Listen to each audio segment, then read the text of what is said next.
The following is a Shaw TV live presentation.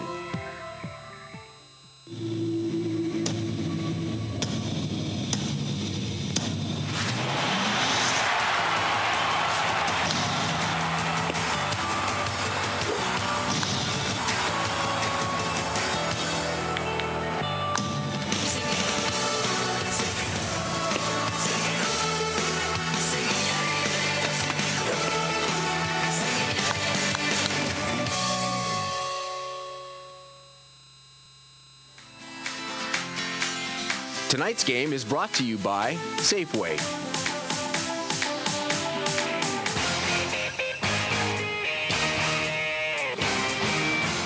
Well, good evening, everyone, and welcome back to Shaw Park here in downtown Winnipeg. We're here for Game 2 of our doubleheader between the Fargo-Moorhead RedHawks and the Winnipeg Goldeyes. Goldeyes winning the opening game by a score of 7-2. Pretty relaxed here. We're in the crowd. I'm here with my buddy Pietro. How you doing, bud? Good, thank you. How are you? Oh, I'm great, thank you. What do you like about Goldeye games? I just love watching the players hit the balls. Yeah, it's a lot of fun, isn't it? What do you think of that first game? I thought it was really good. Yeah. Couldn't put it any better myself. Time to send things up now to the two guys who are going to call this game. Can you do this for me, bud? Ken Scott, take it away. Well, thank you, Pietro. That was great. Hi, everybody. Scott Taylor along with Ken Weed for Game 2 of this doubleheader between the Winnipeg Goldeyes and the Fargo-Moorhead RedHawks. The Goldeyes won the first game, as Al pointed out, 7-2. It's the 9th consecutive time the Goldeyes have beaten this Fargo team. That has not happened in history until this year. It's been very impressive to see. The Goldeyes have been dominated by the RedHawks in recent years, and they've certainly turned the tables this year. We'll see what happens here in Game 2, but the Goldeyes pretty much had the perfect formula in Game 1. Stellar defense, keyed by the Brock Bond backhand stab flip and by the barehanded play by Tyler Kuhn. Great pitching from Chris Salamita. 99 pitches, 70 strikes, and timely hitting. Another big performance, double digits in hits, 7 runs scored, 5 in the first inning. You couldn't have drawn it up any better if you were Rick Forney for that first game of the doubleheader. Yeah, and if you're a fan, you couldn't have asked for any more either. We had 2 ejections, 2 home runs, and it took an hour and 59 minutes to play the game. That's about as good as it gets. And it's an important game because the Goldeyes are battling the St. Paul Saints for first place in this American Association North Division. The Saints have won 12 of their last 14 games. The Goldeyes are now 3.5 ahead. The Saints play tonight. The Goldeyes play this second game. In order for Winnipeg to continue to stay ahead and continue to enjoy first place, they have 40 wins now, but they have to continue winning. Yeah, pretty impressive for the Goldeyes to get to 40 wins at this point. And for them, the impressive thing is they've now won 4 of 5 games. They went through an awful stretch at home here. 3-8 on that last homestand. They needed to pick things up. Now they've won 4 of 5, and they'll probably have a little momentum that they can try to build on here in this series with the RedHawks. Well, I think we might go down to field level as the Goldeyes are entering the field of play, and it's time now to look at the defenses. The Goldeyes starting defensive alignment. The boys out in the carpet, brought to you by A&R Carpet Barn. Visit one of our 2 locations at 50 Archibald Street and 655 Pembina Highway. For the Goldeyes in Game 2, behind the plate, Luis Allen will start behind the plate. At first base, Casey Arthur. At second base, Brock Bond, who, as Kenny pointed out, was so terrific in that first game. The shortstop will be Tyler Kuhn. The third baseman, Jake Blackwood. In left field, it'll be Donnie Webb starting. In center field, Reggie Abercrombie. And in right field, Josh Mazzola. The designated hitter will be Jordan Gaida. And the starting pitcher in Game 2 will be Ethan Hollingsworth. The Goldeyes starting defensive alignment is brought to you by A&R Carpet Barn. Visit anrcarpetbarn.com. Your Goldeyes starting pitcher is brought to you by Lower Level Sports Cards at 189 Henderson Highway, right beside the subway.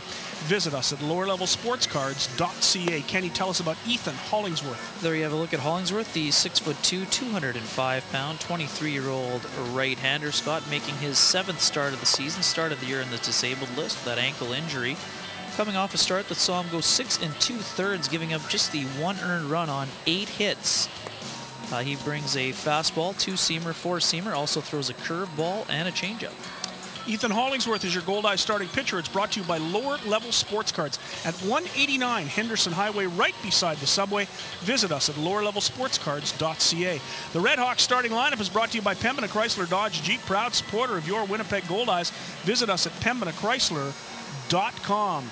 For the Fargo-Moorhead RedHawks in Game 2, Ronnie Berquin will lead it off. He'll bat number 1. Sawyer Carroll moves up from the bottom of the order to the top. He'll hit number 2. C.J. Rutherford moves from cleanup to number 3, and Eric Castro becomes the cleanup hitter at number 4. Nick Jackson bats 5th. P.D. Paramore 6th. Brandon Tripp hits 7th. Zach Penpraise drops all the way down to 8th in the lineup, and Travis Higgs will start at catcher in Game 2 and bat 9th. P.D. Paramore will be the designated hitter. That's the RedHawks starting lineup, brought to you by Pembina Chrysler Dodge Jeep, proud supporter of your Winnipeg Goldeyes. Visit us at pembinachrysler.com. So Ronnie Berquin, the leadoff hitter, steps in. He bats left-handed against the right-handed pitching Ethan Hollingsworth. And we're just about set to start Game 2. Scott Taylor, Ken Wiebe, and Al Foster. We're glad you could join us here on Shaw TV. The Goldeyes have already won Game 1. So here's the first pitch of the second game of this doubleheader. It's in there for strike 1, and the game's opening pitch is brought to you by Metro Center Limited. For trailers, trailer parts, and accessories, visit Metro Center at 620 Nairn Avenue. Count goes even at 1-1. Berquin in Game 1 of this series went 1 for 3. And made a terrific play at third base on Josh Mazzola. There's a pitch inside, 2 balls and 1 strike to Ronnie Berquin.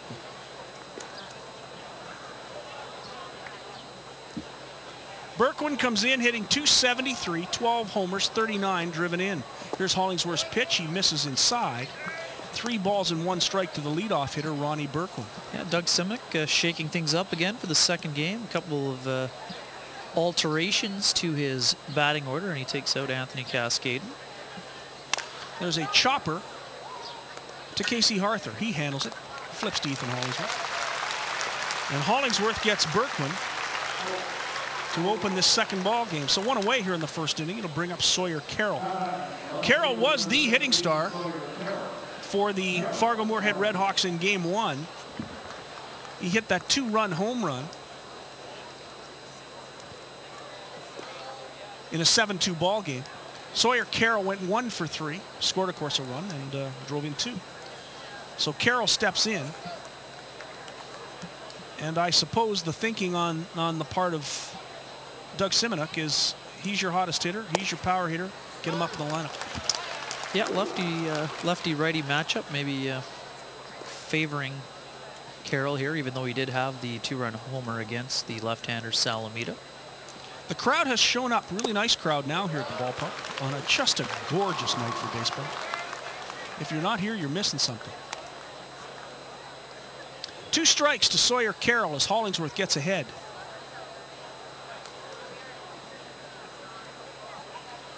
Hollingsworth kicks, delivers, misses outside. 1 ball and 2 strikes to Sawyer Carroll.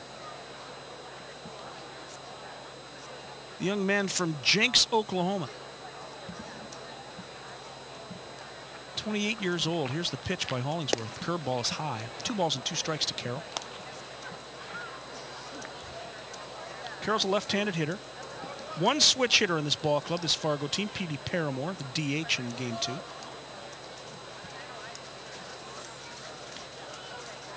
Hollingsworth kicks, delivers, and there's a pop-up. It'll get it a play.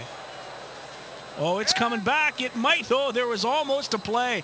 There was a lot of spin on that ball, and it just dropped into the Goldeyes dugout, but Jake Blackwood almost had a play on it. It fell just outside the photographer's booth, and that is out of play. Blackwood couldn't run into the photographer's booth. Yeah, I believe there was an argument about that earlier this year. There was earlier this season. 2 balls and 2 strikes to Carroll. Hollingsworth's fastball is fouled right off the home plate umpire, Joe Stegner. For Game 2, Stegner is the home plate umpire. Bobby Feaster, the son of former Calgary Flames and Tampa Bay Lightning general manager Jay Feaster, is at first base. And the third base umpire, who was the home plate umpire in Game 1, Nick Gonzalez, who had some fun with C.J. Rutherford and Doug Simic, tossing them both. Not sure it was that fun for him. Probably not. There's the pitch by Hollingsworth, and it's popped up. It's on the infield. Blackwood calls for it. And he makes the play. 2 up, 2 down for Ethan Hollingsworth. A soft ground ball to Casey Harther and a pop-up to Jake Blackwood. And that'll bring up C.J. Rutherford. Rutherford got the axe in Game 1. He was tossed after being called out on strikes in his second at bat in the third inning. As Kenny pointed out, he had a pretty good argument with Nick Gonzalez, the home plate umpire, but as soon as he flipped the bat, Gonzalez gave him the heave-ho. Yeah, it wasn't really a flip. It was a full-on overhand toss. Well, I was just trying to be polite. I think it was very Brett Laurie-esque. There were a couple times where he just flipped the batting gloves. This was a full bat toss. Quickly, Rutherford. Count 1-1. 2 away, nobody on. Rutherford comes in hitting .259, 5 homers, 44 driven in. Hollingsworth, and there's a shot on the third base line. It's fair. That'll be a double. Boy, that was hit a ton. Donnie Webb goes over to get it and falls down. Rutherford walks into second base. The throw comes into Blackwood at third. A stand-up double for C.J. Rutherford, who hit that rocket down the third baseline. We'll have another look at it.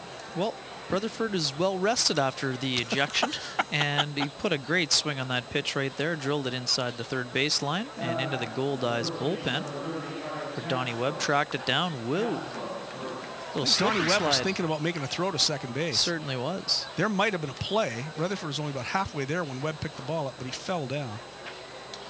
And Rutherford was able to coast into second base. So man on second with 2 away, and here's Eric Castro. Here's Hollingsworth's first pitch, and it's low for ball 1.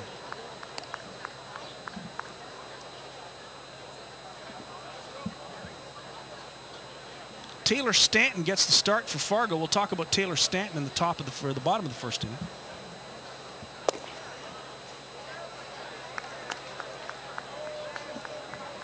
Eric Castro is your cleanup hitter, brought to you by Multi-Material Stewardship of Manitoba. More than half of all household garbage can be recycled. Recycling is easy and convenient. For more info, visit simplyrecycle.ca. 2 balls and no strikes to Eric Castro. There's a pitch on the corner, 2-1.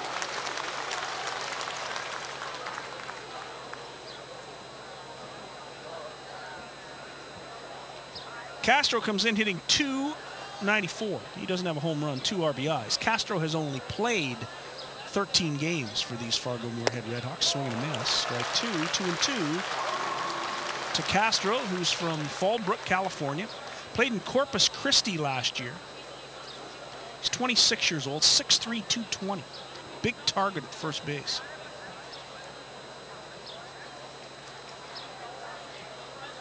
Two and 2 the count. Here's the pitch. Curveball fouled off. Count remains 2-2.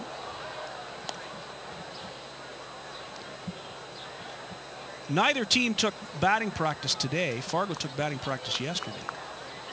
Batting practice was held only by the clubhouse kids, the ticket booth, the Forney family. There were a lot of swings happening. A lot of swings. Pitch by Hollingsworth. There's a base hit. Solid single to right. Mazzola comes over. There'll be a play at the plate. Mazzola's got a great arm. There's the throw, and he's safe. A great play by Rutherford to knock out Luis Allen, and Allen is down, and he's not getting up. Hollingsworth thought a play could be made at second base. Allen is down, and he is not getting up. He took a shot from Rutherford. He had it in the glove. It almost, I want to see the replay here. It almost looked like Rutherford actually pushed the ball out of the glove. Let's have a look right here. Allen in some serious pain. This is an excellent throw by Mazzola. Allen is going to brace himself for impact. It looked to me, you're going to see a good look here. He has the ball in his glove. Elbow to the chin. Allen hits his head on the dirt, and it looked like the ball slipped out at the last second here. That's the play that has been removed from Major League Baseball. Elbow to the chin. That's just, wow. He had the ball initially, and it looked, because Rutherford's hand was on Luis Allen's glove, he pushed it out of the glove, and that is what allowed him to score. That's the play they've taken out of Major League Baseball completely. No longer allowed in the majors. And Luis Allen is down, and he looks out when he was hit. Runner goes to second base on the throw. So Castro gets a single and a run batted in. And Luis is at least up to his haunches.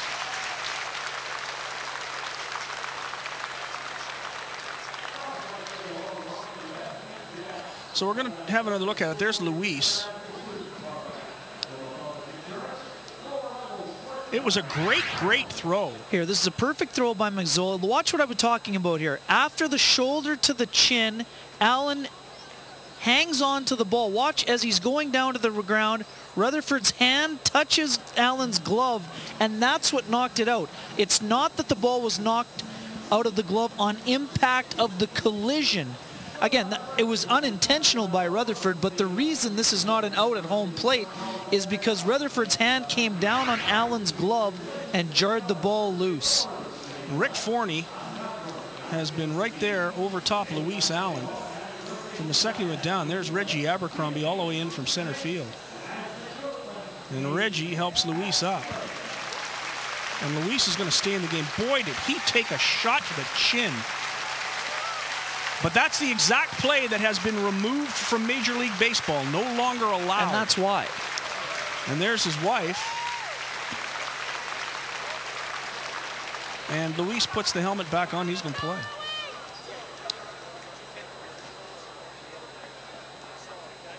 And again, it wasn't just the shoulder to the head. It looked like his head hit the dirt behind home plate afterward as well. And they're going to let Luis take a few pitches from Hollingsworth. It was a tremendous throw by Mazzola. We've talked about Mazzola's arm. He gave Allen a tremendous throw. Let's have one more look at it here. Here is the catch. You see Rutherford shoulder to the chest. I guess the follow through comes up, but watch his head hit the ground behind the plate. Boy, oh boy, that is a huge collision at home plate. And again, Rutherford just playing the game hard. He didn't obviously target the head on that play, but shoulder to the chest, the follow-through caught him in the chin, and Allen hits his head on the dirt. But he's going to stay in the ball game. He is one tough customer. Tough as they come. Fargo takes a 1-0 lead on the RBI single by Castro. Swing and a miss. Nick Jackson on the off-speed pitch from Ethan Hollingsworth. Still a runner at second base. Castro went to second when the ball just laid there, and people were more worried about Luis Allen than they were about the baseball, and for all the right reasons. One strike to Jackson. Hollingsworth kicks, delivers, and there's a ground ball to Brock Bond. Bond makes the play at second base, fires to first, and that'll do it. The inning is over. But Fargo gets a run on 2 hits. There were no errors, and 1 man was left on base. Luis Allen gets hammered, gets up, and catches the final out of the inning. Nick Jackson's ground out to Brock Bond. We played a half an inning here at Shaw Park in Game 2 of this doubleheader. It's Fargo 1, Winnipeg coming to bat. This is Safeway Goldeyes Baseball live on Shaw TV.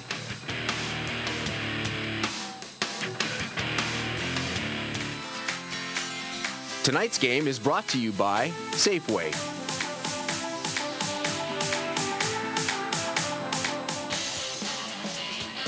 The RedHawks starting defensive alignment. The boys out in the carpet, brought to you by A&R Carpet Barn. Visit one of our 2 locations at 50 Archibald Street and 655 Pembina Highway. Travis Higgs starts behind the plate for Fargo. Eric Castro is at first base. C.J. Rutherford is back in at second base. Zach Penpraise is at short. Ronnie Berkwin starts at third base. Sawyer Carroll is out in left field. Nick Jackson's in center. Brandon Tripp is in right. The designated hitter for Game 2 is Petey Paramore, and the starting pitcher is Taylor Stanton. The RedHawks starting defensive alignment is brought to you by A&R Carpet Barn. Visit ANRCarpetBarn.com. The RedHawks starting pitcher is brought to you by Lower Level Sports Cards at 189 Henderson Highway. It's right beside the subway. Visit us at lowerlevelsportscards.ca. Tell us about Taylor Stanton. The right-hander Stanton Scott coming on for the 13th start of the season. He's got a 2-7 record with a 4.19 earned run average in 73 innings pitched, 51 strikeouts, 19 walks, 81 hits allowed for the man selected by the Seattle Mariners in the 26th round of the 2008 MLB draft. The RedHawks starting pitcher, Taylor Stanton, brought to you by Lower Level Sports Cards at 189 Henderson Highway, right beside the subway. Visit us at lowerlevelsportscards.ca. The Goldeyes starting lineup brought to you by Pembina Chrysler Dodge Jeep, proud supporter of your Winnipeg Goldeyes. Visit us at pemminachrysler.com. Here comes Brock Bond, the leadoff man, followed by Josh Mazzola, Tyler Kuhn, Casey Harther. Jake Blackwood bats 5th, Donnie Webb hits 6th, Reggie Abercrombie 7th, Luis Allen 8th, Jordan Guida hits 9th. That's the same order the Goldeyes had in Game 1. The Goldeyes starting lineup brought to you by Pembina Chrysler Dodge Jeep, proud supporter of your Winnipeg Goldeyes. Visit us at pemminachrysler.com. Here's the first pitch from Taylor Stanton. It's high and outside for ball 1. Stanton, the pitcher of the year last year in the American Association, but just certainly hasn't been up to his standards in the early going here. Brock Bond has a look at the second pitch from Stanton. 1-1 the count. Stanton, one of those guys who played winter ball and it seemed like his arm was maybe not quite as sharp. An excuse me ground ball. Stanton bare hands it. Good defensive play, and he gets Brock Bond. Nice defensive play by the pitcher, Taylor Stanton. That's the first out of this first inning.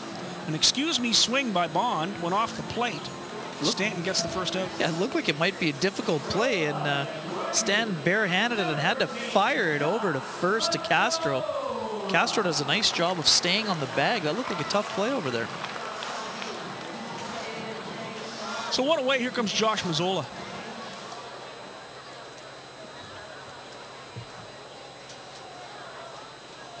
And it's popped up. One pitch, Mazzola pops it up to the second baseman, Rutherford. He makes the catch. And quickly, 2 away here in the first inning. And that'll bring up the number 3 hitter, Tyler Kuhn, the shortstop. In Game 1, Tyler Kuhn went 2 for 4. He had a run score, raised his batting average to .353. And as a .353 hitter, Tyler Kuhn is 4th in the American Association in hitting. First pitch misses, ball 1. Casey Harther leads at .402. Then Drew Martinez at .357, Brent Cleveland at .354, and Tyler Kuhn at .353. 1-1, the count to Tyler Kuhn. Stanton kicks, delivers, and there's a ground ball to the right side. Handled easily by Castro. He'll make the play at first. And the Goldeyes are retired quickly in the first inning. Nothing across for Winnipeg. No runs, no hits, no errors, and nobody left. We've played 1 complete here in Game 2 of this doubleheader. It's Fargo 1, Winnipeg nothing. This is Safeway Goldeyes Baseball live on Shaw TV.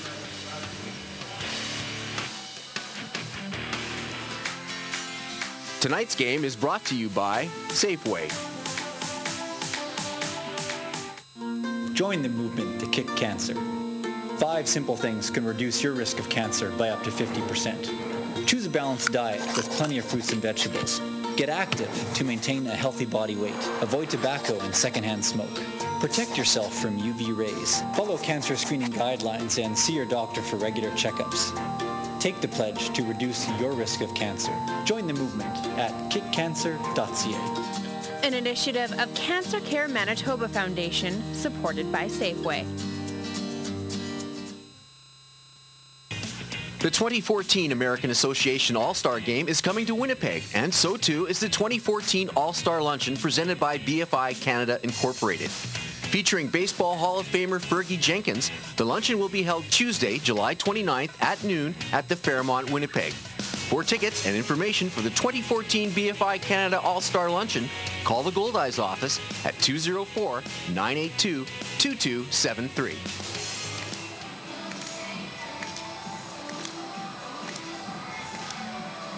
Welcome back to the ballpark. There's Luis Allen, who just does look a little bit groggy. He puts the helmet back on. And Scotty, I can tell you, I just popped down to the dugout, talked with both Luis and the training staff, and they were actually surprised because, of course, they don't have the benefit of the replay that yourself and Kenny do.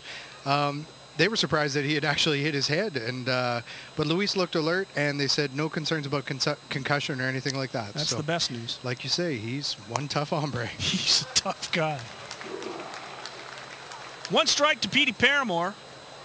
In Game 1, Paramore was 0 for 3. Hollinsworth gets ahead. There's a ground ball foul. So quickly, Goldeyes right-hander is ahead 0-2. A run on 2 hits in that first inning for Fargo.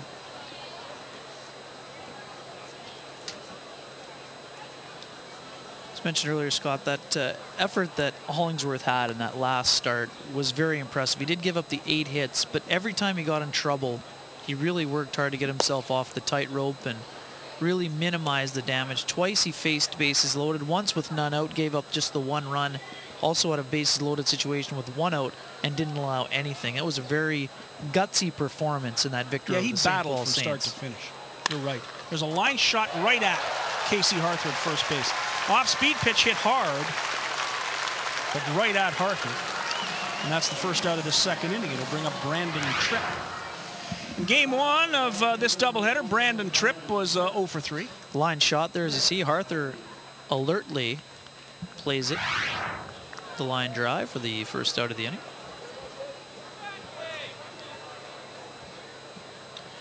So here's Tripp hitting .282. First pitch by Hollingsworth is high for ball 1. Sort of has that Kevin Moss, that wide open stance. Yeah, really open. Former Yankee first baseman. Yankees make a move today, picking up Chase Headley, the third baseman from the San Diego Padres. Good glove, not much bat. Swing and a miss. 1-1, the count to Brandon Tripp. Maybe they're thinking that short porch in right field, the Yankee Stadium, could help Headley, but he plays in a pretty big ballpark in San Diego, but I guess we'll see what happens. Solarte had such a good start for the Yankees. I'm with you. It might not be an upgrade. There's a ground ball to Harther, handles it easily, flips to Hollingsworth. And quickly, 2 away here in the second inning. I guess we should say we'll see if it's an upgrade. The one thing about that Eastern Division is it's relatively wide open, although I think Baltimore's starting to play really, really well. You'd have to consider they got some favorite. pop. Nelson Cruz, what a great pickup. Yeah, oh, he was phenomenal. How about that game last night where Adam Jones should have been rung up and hit the next ball out of the ballpark? First pitch to Zach Penpraise is in there for strike 1. Penpraise in the opener was 0 for 3, and he's moved down in the lineup to the 8-hole. There's one shot foul. When was the last time we saw Zach Penpraise in the 8-hole? Must be, I can't recall the time. I was just going to say, you don't see Mike Trout get stressed very often. He had some stress yesterday as he got rung up on those 2 borderline pitches, if you will. 2 strikes to Penpraise. Here's the pitch, off-speed pitch fouled off. The crowd here going crazy because once again in game 2, Zach Penpraise is also the pancake batter.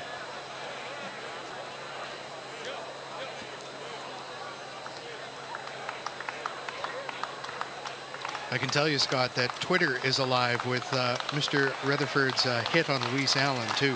Interesting. Pitch misses outside. 1 ball and 2 strikes to Penpraise. Most of those tweets I cannot share on the air at this moment. Well, it is the reason they took it out of the majors. I just didn't want any more of that stuff going on.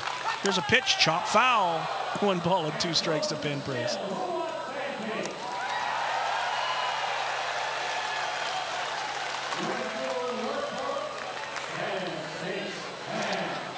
One and 2, the count to Zach Penpraise as Ron Arntz, the public address announcer, gets the crowd going for the pancake batter. Here's the pitch to Penpraise. Did he go? He's asked at first, no. First base umpire Bobby Feaster said he did not go. 2 balls and 2 strikes to Penpraise. Crowd didn't agree. No, he held. Well, he held up. Yeah, whatever. You know how I feel about that. 2 and 2. There's a fly ball into the gap. Mazzola goes over quickly and does a great job and makes the catch. Hit hard, but Mazzola got there quickly. Great route by Mazzola. Boy, he's good defensively. No runs, no hits, no errors, nobody left on base. We've played an inning and a half. It's Fargo 1, Winnipeg nothing. As you look at Ethan Hollingsworth. It's Safeway Goldeyes Baseball. Scott Taylor, Ken Weeb, Al Foster. Glad you could join us here on Shaw TV.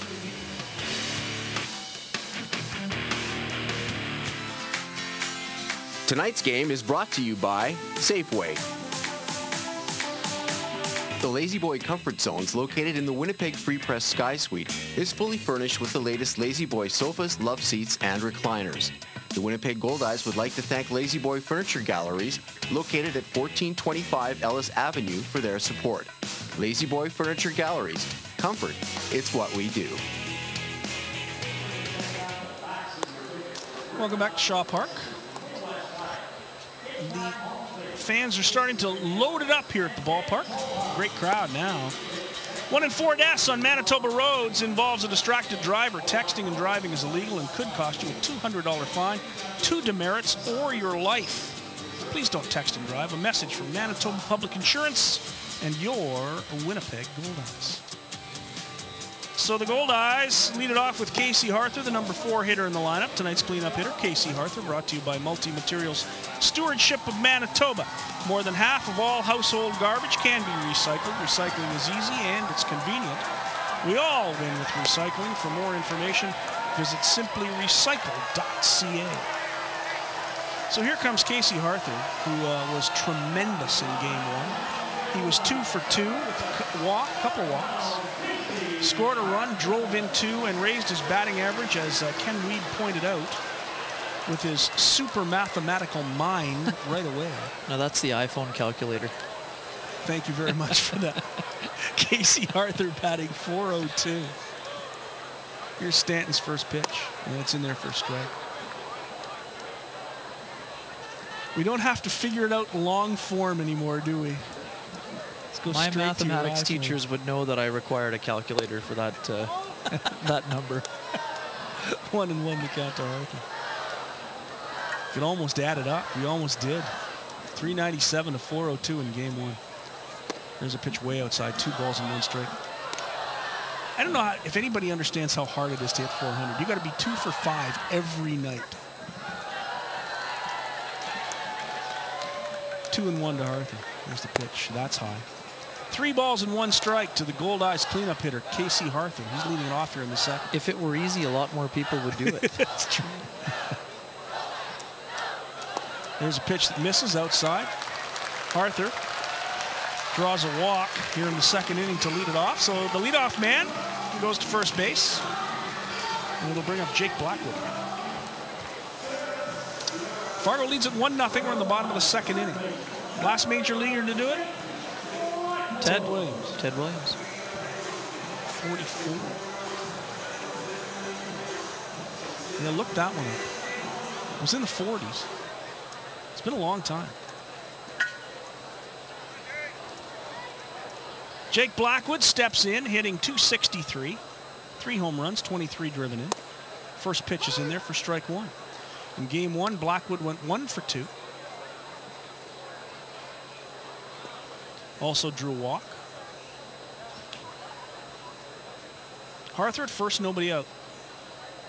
Stanton's pitch. Curveball is hit hard into center field. Nick Jackson's not going to get there. It's going to drop in for a single. Solid single to center for Jake Blackwood. Puts runners at first and second with nobody out and brings up Donnie Webb.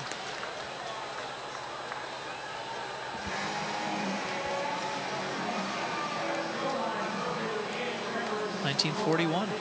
41, not 406. 41. The last time anybody's hit 400.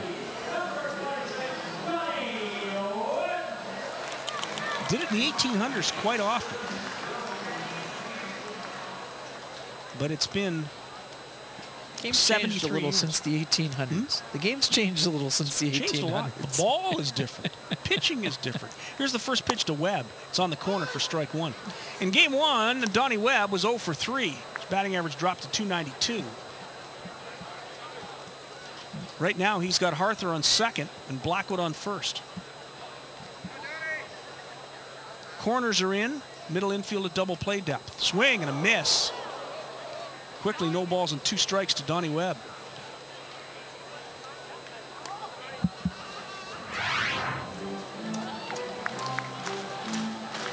Oh, good breaker right there. Boy, that Webb fell right off the table, just didn't a it? great 12-6 curveball. That was a tremendous pitch. Almost a knuckleball. Wow, what a great pitch by Stanton. 0-2 to Donnie Webb. Here's Stanton's pitch. That's in the dirt. 1 ball and 2 strikes to the Goldeyes left fielder. Donnie Webb's played a lot of right field this year, but Mazzola's in right field now. Now that Blackwood is back playing third base, Ray Sadler moved to Kansas City. He moved Mazzola to right, where he is maybe one of the best right fielders in the game. That was a tremendous throw to Luis Allen in the first inning. 1 ball and 2 strikes to Webb. 2 on, nobody out.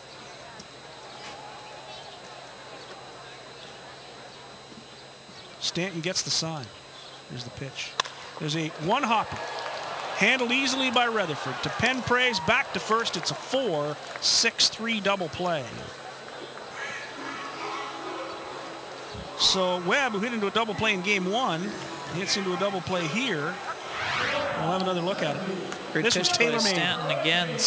Hard curveball, maybe a slider. Backhand flip by Rutherford. Penpraise over to first to complete the double play to Castro. Taylor made double play for Fargo, and here comes Reggie Abercrombie. Those are the kind of pitches Stanton made last year, as he was the American Association Pitcher of the Year.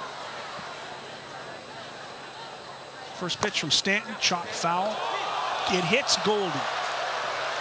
Reggie Abercrombie hits Goldie on top of the dugout. Looks like he's all right. Good thing he's got some padding. In game 1, Abercrombie was 1 for 3. It was a 2-run homer. Goldie embarrassed and injured. Always keep your eye on the ball, as Ron Arns reminded him right there. Pitch to Reggie. He's in the dirt. Gets away from the catcher, Higgs. Arthur not coming down the line. Didn't get far enough away. Good job by Higgs to block that pitch. Good communication by Abercrombie to let him know that it did not travel far enough to try to score on that play, to try to tie the ball game.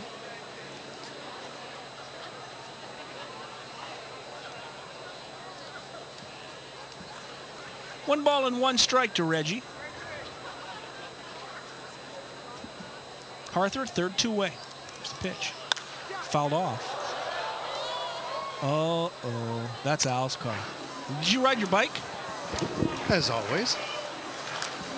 Better get Mako. Collision Repair and Auto Painting, Canada's Body Shop at 983 Wall Street. Got to represent Wolseley, Scott. Got to ride your bike. Got to ride my bike. 1 ball and 2 strikes to Reggie Abercrombie. Stanton delivers, swing and a foul tip. Reggie just got a piece of it. Count remains at 1-2. Arthur's at third base, 2 away. We're in the bottom of the 2nd inning of game 2 of this doubleheader. 2 outstanding pitchers going at it. Taylor Stanton for Fargo and Ethan Hollinsworth for the Goldeyes.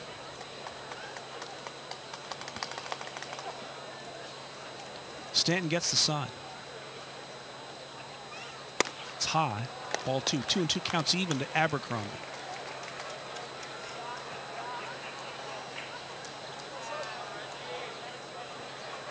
Reggie, the Georgian, just like Cephas Howard in this ball club. Here's one fouled off the mask of Travis Higgs, who has taken a bit of a beating at this at bat. Shaken up a little bit on that foul tip. What a great night for a ball game. It was gorgeous here for game 1. It's even better now, a little cooler. Crowd keeps coming in. We're 20 after 8, still coming to their seats. 2-2, the count to Reggie.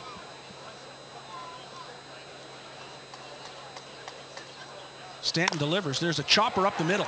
It's going to be a tough play because Reggie's fast. It's a base hit and an RBI. An infield single for Reggie Abercrombie. It would not have mattered if either Rutherford or Penpraise had made a play. Reggie had that beaten. An infield hit and an RBI, his 3rd RBI of this doubleheader, and this game is tied at 1-1. He didn't hit it very hard, but he hit it in the right spot. Yeah, no question. Just did a good job. Another one of those hard sliders going up the middle over the head of Stanton. Up the middle. Penpraise tries to get there. Rutherford tries the backhand. Can't come up with it. Either way, we got a tie ball game after the infield single by Reggie Abercrombie. So another RBI for Reggie. That's 40 on the season. Mazzola and Harther lead with 41 runs batted in. Abercrombie is next with 40. And here comes Luis Allen. He gets a nice round of applause.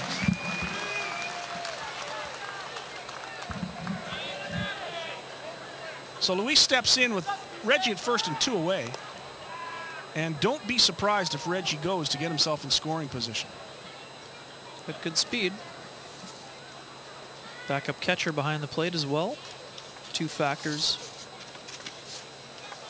Abercrombie has 16 stolen bases. There's a line shot into the gap. Abercrombie will go to third. A solid single for Luis Allen. That puts runners at the corners with 2 out and brings up Jordan Guida. So it doesn't look like a guy who just got run over. No. Another hard slider. Allen stuck with it, dumped it into center field. Good hustle going first to third. Reggie Abercrombie. Reggie's still got tremendous speed. He's a fast guy. So Abercrombie 90 feet from home plate for Jordan Guida. Stanton's pitch. That's right down the middle for a strike. 1 strike to Guida. Guida in game 1 was 0 for 3. His batting average now .253 on the season.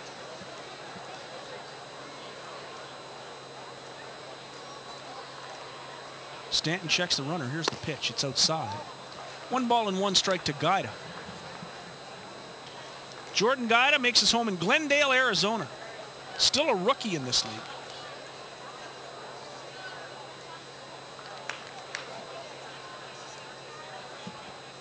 Stanton's pitch. Slow curve is in there for a strike. 1 ball and 2 strikes to Guida. Looked inside to Guida. Came back across the plate. Those shoes get even brighter.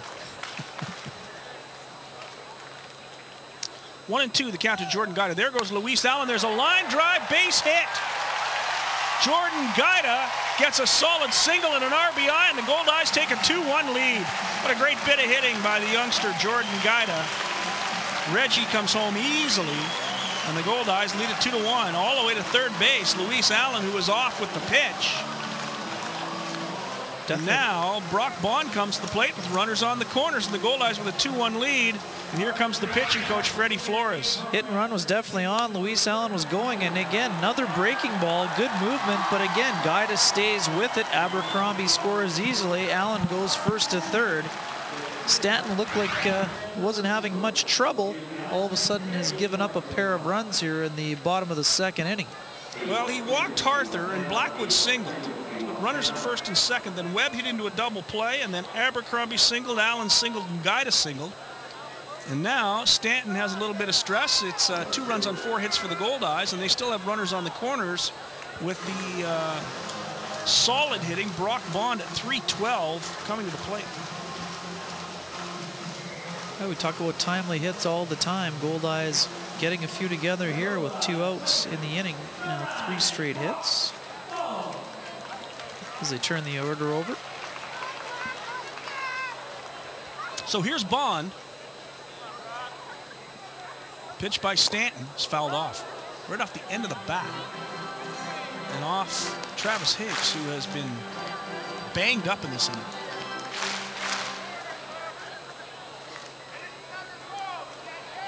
Luis Allen at third, Jordan Guida at first. Stanton delivers. And there's a ground ball up the middle right at Stanton. Bond hit it hard, but Stanton does a good job defensively. And that's the 2nd time in this ball game that Bond is grounded out to the pitcher. But the Goldeyes get a couple of runs. 2 runs on 4 hits. There were no errors and 2 left. We've played 2 complete here in downtown Winnipeg. What a beautiful shot from the camera of Dave Neufeld in center field. It's the Winnipeg Goldeyes 2, the Fargo-Moorhead RedHawks 1. This is Safeway Goldeyes Baseball live on Shaw TV.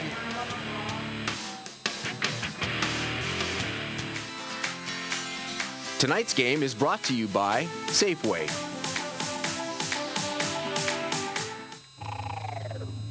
From the big screen to your screen, check out Rio 2 playing right now on Shaw On Demand. The city bird who just learned to fly is about to take a walk. Guys, wait up! On the wild side. We are all going to the Amazon. Yay! Goodbye, stinky city air! I can't believe we found them. Who are you? Where did you come from? Hey, back off! Daddy! Over the years, my role has evolved into more than covering fashion shows and interviewing rock stars. I've been fortunate to meet, support, and promote so many talented people in our community. Not only those who excel as dancers, musicians, and painters, but those people who share their talents to benefit us all. It's refreshing, reaffirming, often humbling, all in one. And it is why I love what I do.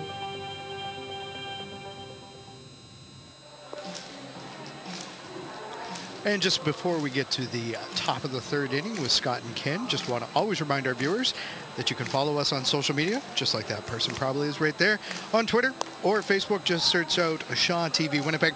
From Ezra Ginsburg tonight, I can't think of a better way to spend a beautiful summer's night than watching the Winnipeg Goldeyes at Shaw Park with my sis and nephew. And from Alicia Grandy, quite enjoying the Goldeyes game tonight from my couch. The commentators are hilarious. Keep it up, guys. Hashtag, this is a tweet you can mention. Yes, thank you very much, Al Foster. What was the young lady's name? Alicia Grandy. She's my favorite viewer tonight. We haven't been called hilarious in a while, you and I. There's a shot into the corner. It is a foul ball. Well, not by other people. It's true, by each other. Travis Higgs is the number 9 hitter. He'll lead it off here in the third inning. Ronnie Berkwin will bat second, and Sawyer Carroll hit third against Ethan Hollingsworth, who now has a 2-1 lead. Just a loud strike to Travis Higgs. 0-1 the count.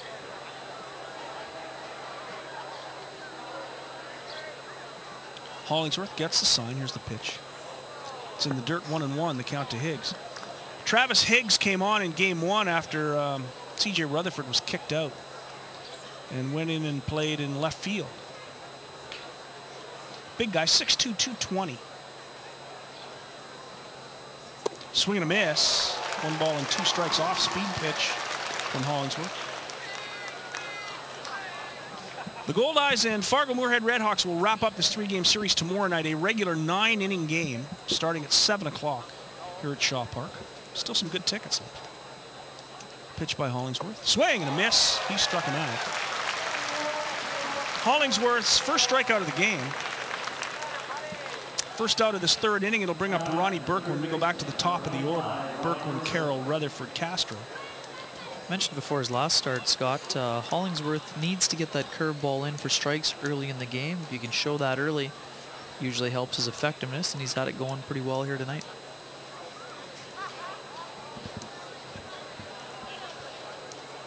So Berkwin steps in. He's 0 for 1, hitting .272. First pitch is popped up. Mile in the air. Donnie Webb comes on in the left field, a very short left field, and he had trouble handling that one. That was hit a mile in the air by Berkwin. Webb makes the play, and that's 2 away quickly here in the third inning. It'll bring up Sawyer Carroll. Carroll, as we told you, homered in that first game. And you look at Doug Simonuk, the manager of the Fargo-Moorhead RedHawks. He needs some wins out of his ball club. Yeah, it's been a tough year for the RedHawks, and, you know, nobody hates losing more than Doug Simonuk. Nobody. And it's been a tough go for the RedHawks at times here this year. Pitch by Hollingsworth is on the corner for a strike. It's interesting. I had a chat with Miles Wolf for a piece I was doing for the All-Star program. And the commissioner of the American Association said it was a tremendous year this year already for one reason. There's a pitch outside, 1-1. The Fargo-Moorhead RedHawks have burned their note. They have paid off the stadium. Bruce Thome, the owner. Of course, Josh Buchholz, the tremendous general manager of that club. Pitch outside. 2 balls and 1 strike to Carroll. So no more debts for the RedHawks. It's kind of the story of this league. No more debts here at the ballpark. None in Fargo. Beautiful ballpark in Kansas City and Lincoln. St. Paul's getting a new $60 million stadium. There's a little pop fly to Tyler Kuhn. He'll handle it easily. And Hollingsworth gets through the third inning without much trouble. No runs on no hits, no errors, and no ball. left on base. We played 2.5. You look at Ethan Hollingsworth. The Winnipeg Goldeyes lead at 2-1. Crowd looks like they're having fun tonight at Safeway Goldeyes Baseball. The hipsters are here, and it's live on Shaw.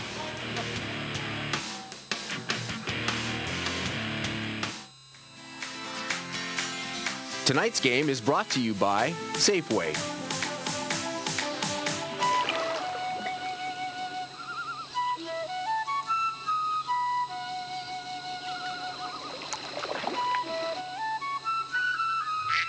Ready for summer?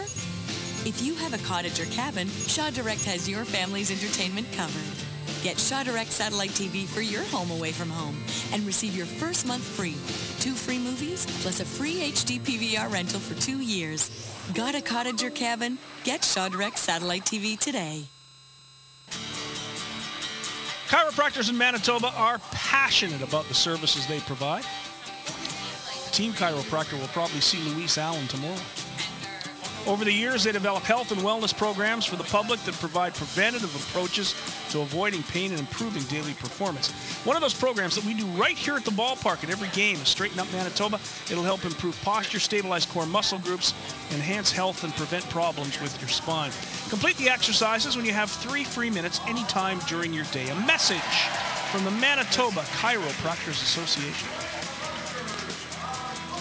There's your scoreboard. Thanks to Roman Kulczyski, who's not a bad shooter either. They're pretty good shooters here. See Travis Golby down there. All kinds of great shots today. There's a great one right there. Tyler Kuhn, the Goldeyes shortstop. He'll be in the on-deck circle as Josh Mazzola will lead it off. It'll be the number 2 hitter, Mazzola, and then the number 3 hitter, Kuhn, and then the cleanup hitter, Casey Harther, will bat third in this third inning. Goldeyes lead it 2-1. Josh Mazzola popped out to the second baseman back in the first inning. He's 0 for 1. Here's the pitch from Taylor Stanton. It's in there for strike 1. Taylor Stanton, another California guy. He's from San Francisco. As Kenny mentioned, played in Fargo last year. Tremendous season last year. Curveball is in there for a strike. Quickly, Stanton gets ahead 0-2. Stanton has faced the Goldeyes twice already this year, Scott, earning 1 victory. Or no decision in a victory on June 6th. Lost the June 28th game. And Mazzola's hit right on the arm. And he'll take first base. Josh Mazzola hit by the pitch. And the Goldeyes get the leadoff man on here in the third inning. 4th time Mazzola's reached base here in the doubleheader. 3 hits in the opener. He's been hit by a pitch. There's another look at it. Fastball cutting inside right on the back of the arm near the elbow. Ooh, just got the elbow out of the way in time. I think it caught more meat than bone. That's the 7th time this season. He leads the Goldeyes in hit by pitch. Hit 7 times already this season. Chris Kokinda would be proud. He would be. Chris would lean into those. 1 ball and no strikes to Tyler Kuhn with a runner at first and nobody out. There goes Mazzola. The throw down to second base from Higgs, and Mazzola is safe. What a play by Josh Mazzola. And Rutherford, not very happy. He's not going to argue about it because he was already tossed out of game 1. You got to see the fancy footwork here. The ball beat him by a mile, Scott. The ball beat him by a mile. Watch the footwork. Mazzola switched legs going into second base. He was going to slide with his right leg, and watch him slip the left leg in there. Great throw. Rutherford thinks he's got all day. Look at the fake slide and getting the left foot in there. This is outstanding base running. An awesome throw. Rutherford, he can't believe it. Watch Mazzola, stops the left leg, stops the right leg, gets the left leg in there. What a slide. And Mazzola's going to score as Tyler Kuhn doubles. We were watching the replay, and Tyler Kuhn was hitting a double into the gap. Goldeyes lead at 3-1. Josh Mazzola crosses the plate. Kuhn has himself another run batted in. That's 34 on the season. So Tyler Kuhn with the double scores Mazzola from second, all because of that tremendous footwork at second base by Josh Mazzola. And Rutherford wasn't mad at the call. He was mad at himself for getting caught in that deke play at second base. So now Coons at second base with still nobody out. Goldeyes lead at 3-1. Here's the first pitch to Casey Harther, and he hits a little fly ball into right field. Coming on quickly is Brandon Tripp, who's done a good job in right field tonight for Fargo for the first out of the ballgame. That might be the best slide we've ever seen. Maybe. It might be the best slide ever. At this ballpark. Might be the best slide ever. That was tremendous. That's highlight reel material right there. 15th steal of the year for Mazzola, by the way. And with the 15th steal, he moves into the top 10 in the league. Of course, Donnie Webb leads them all with 26. Third on his own team, Reggie Abercrombie has 16 as well. So here's the first pitch to Blackwood. It's in the dirt for ball one. One away. Coons still at second base. Blackwood at the plate. Goldeyes lead at 3-1. We're in the bottom of the third inning. But because of that tremendous bit of footwork at second base, for Mazzola to be safe, with Coons double, the Goldeyes have been able to score a run in this inning and take a 3-1 advantage. Poor Travis Higgs. That was just a rocket of a throw. Great throw. Tremendous throw. 2 balls and no strikes now to Jake Blackwood. No, that was an outstanding throw to second base. It was absolutely perfect. And Mazzola was dead to rights. He didn't have a chance. And then he did what he did. Yeah, the only chance was putting the brakes on and getting the right leg out of the way and slipping the left one into the base. There's another pitch low. Rutherford couldn't believe it. Nor could most people in the ballpark. Wow. And it led to a run. Tremendous effort by Josh Mazzola. It's the kind of season it's been, though, for the RedHawks. You think you've got a guy erased at second, and he not only gets to second, he scores on the next hit. Blackwood walks. That puts runners at first and second with one away and brings up Donnie Webb.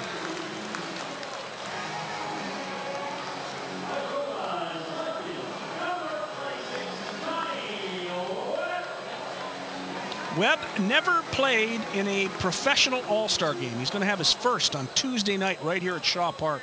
The 2014 American Association All-Star Game, featuring players from both the American Association and the Can-Am League. Matt Rush coming back to Winnipeg. Here's Stanton's pitch. And it's a little flare. Will it get down? It will. It'll be a base hit. Rounding third comes Tyler Kuhn. The play at the plate's cut off by the third baseman Berkman. Kuhn scores. It's an RBI single for Donnie Webb. And the Goldeyes take a 4-1 lead. Been a tough day for Webb at the plate, hitting into a couple double plays, but here he goes the other way and flares one to left. Good base running allows Kuhn to score from second. Ball is cut off. Nice slide by Kuhn to make it 4-1 for the Goldeyes. And here comes Reggie with runners at first and second and one out. And Abercrombie homered in game one. A 2-run shot in the first inning. Now he's got a couple of runners on with one away. Goldeyes have taken a 4-1 advantage. 2 runs in the second and 2 here in the third. Pitch just misses ball one. There is action in the Fargo-Moorhead RedHawks bullpen.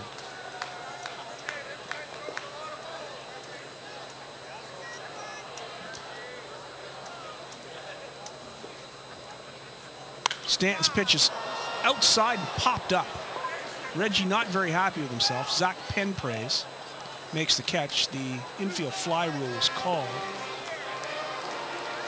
So Abercrombie is out, second out of the inning.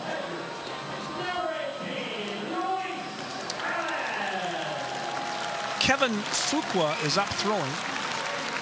The right-hander from Durwood, Maryland, who pitched with the Rockland Boulders last season. Kevin Fuqua. So here comes Luis with runners at first and second, now 2 away.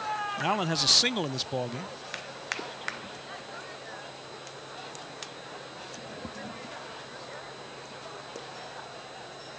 Goldeyes lead at 4-1. Time is called. Allen hitting .298 coming in. He's 1 for 1 in this ballgame. Stanton's pitch, and there's a fly ball into center field. Nick Jackson will have no trouble with this one, and that'll end it. But the Goldeyes get 2 more runs. 2 runs on 2 hits. There were no errors and 2 men left. A hit batsman and a walk. We've played 3 complete innings. We'll go to the top of the 4th. It's the Goldeyes 4, Fargo 1. This is Safeway Goldeyes Baseball live on Shaw TV.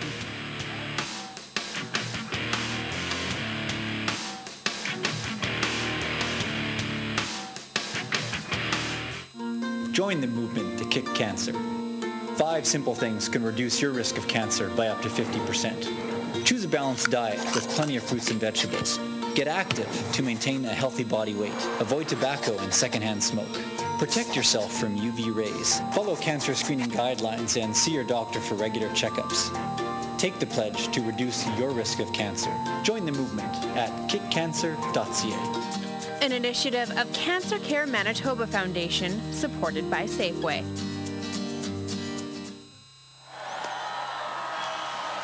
So the crowd going wild, and it's a great crowd tonight. Dan Chase must be happy. Oh, my goodness, Dan Chase has joined us. You know, I had to fight my way through this throng of people that are out here tonight. You know, close to 6,000 folks out on a beautiful night. So it's great to be here once again, guys. Something's happening on Tuesday. We've been talking about it all night. There's so much going on. You got the Fan Fest, the luncheon, Ken Weeb winning the media. We've already given it to him, by the way. Oh, is that right? Media skills competition. It's over. There's Ken lots Weeb of good competitors in there. And what's that? Lots of competitors in the race. There's lots of competitors. Well, there's one Ken Weeb. And then there's the regular skills competition, but the big one is Tuesday night. 6 Goldeyes in the game. Matt Rush coming back. It's the All-Star game on Tuesday. And you know what? The weather forecast, the long-term weather forecast is sunny and brilliant and 25 degrees. So time to get some tickets. We've got some left. Goldeyes.com. Not many, I don't think. There's a player who's going to be in the All-Star game right there, Luis Allen. Is anybody tougher in baseball than Luis Allen? Oh, my, that was a tough play. And to see him back up and get a base hit the very next inning. How about that? About that. The boos come out for C.J. Rutherford. Crowd doesn't like him much, but he did double in his first trip and score the only run for Fargo. First pitch to Rutherford is in there for strike 1. It's nice to get this rivalry back, get people into the game. Absolutely. That's good hard baseball. Here's Hollingsworth's pitch, and there's a long fly ball into left field. Donnie Webb comes over. He makes the catch. And the crowd loves it. You'd think he was the pancake batter or something. It's great to see the crowd get into it the way they're getting into it tonight. Speaking of pancakes, if Kenny Weeb doesn't win the All-Star Skills competition, do you think maybe he could eat a pierogi eating contest? Do you think he could win that maybe? Oh, yeah, probably. All right, well, we'll see how that all works. Ken has a healthy appetite. I think healthy is fair. Yeah, I like to eat. That's true. Eric Castro steps in. The number 4 hitter in the lineup, second hitter in this inning, swing and a miss, strike 1. So the All-Star game is Tuesday night. The weather's supposed to be great. There are some tickets available, but there's also a luncheon. Are there any tables left for the luncheon? There are no tables left for the luncheon. We have 5 tickets left for the luncheon, and then we are sold out at 700 folks. Ferguson Jenkins at the Fairmont Hotel. Be a great crowd for the luncheon. There's a chopper. Hollingsworth grabs it and does it himself. Great Ethan effort. Hollingsworth handles the play by himself. The That's rare one unassisted. the end for Castro. You don't see that often, do you? No, you do unassisted. Unless it's a line drive, I suppose. Not in the ground ball very often. Here comes Nick Jackson. I mean, are you as excited as I am about the game itself? I'm kind of excited about the game. I think it's going to be tremendous. You know, you're right, Scott. It is going to be great. And all the planning that we've done around the baseball game as well, the fans are going to be completely entertained. The Fan Fest starts at 3 o'clock on Monday afternoon. So you got the Fan Fest out in the promenade, and then you come into the ballpark and you see the skills competition and the Ken Weeb media competition. There's a pop-up. In foul territory, Casey Harther comes over, and he can't make the play. He didn't really know where the wall was. Didn't find the wall first. He wasn't going to take a chance. And the ball drops in, so Nick Jackson, it's just a high strike, gets another opportunity. Don't always want to give Nick Jackson a second chance. Arthur does a good job of tracking it to here, but then he kind of looked up quickly to see where the wall was, and by the time he found the ball again, it was too late. So 1-1, the count to Nick Jackson. There's a pitch on the corner, 1-2. So then you've got the skills competition on Monday night, the luncheon on Tuesday afternoon, then the ball game, and then the after party, the Winnipeg Free Press after party at the Met. Absolutely, that's going to be a great time, chance to mingle with the players and learn more about them and have a good time. There's a pop-up on the mound, 2 putouts in an inning for the pitcher. I can't remember the last time that's happened in this ballpark. A pop to the pitcher ends the 4th inning. 2 putouts for Ethan Hollingsworth. No runs, no hits, no errors, and nobody left on base. We played 3.5 innings here in the downtown ballpark. Dan Chase, the Director of Sales and Marketing of the Winnipeg Goldeyes, is our guest. It's Winnipeg 4, Fargo 1. This is Safeway Goldeyes Baseball live on Shaw.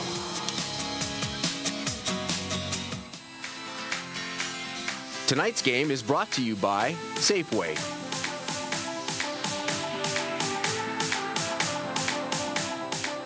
Inning stretch. The 7th inning stretch is brought to you by the Dugout Goldeyes Souvenir Store, 2 locations right here in Shaw Park, as Goldie and Allison Pattison, and Blair Hunter, and all the great kids who make up the Goldeyes fan services crew leads the crowd through the 7th inning stretch.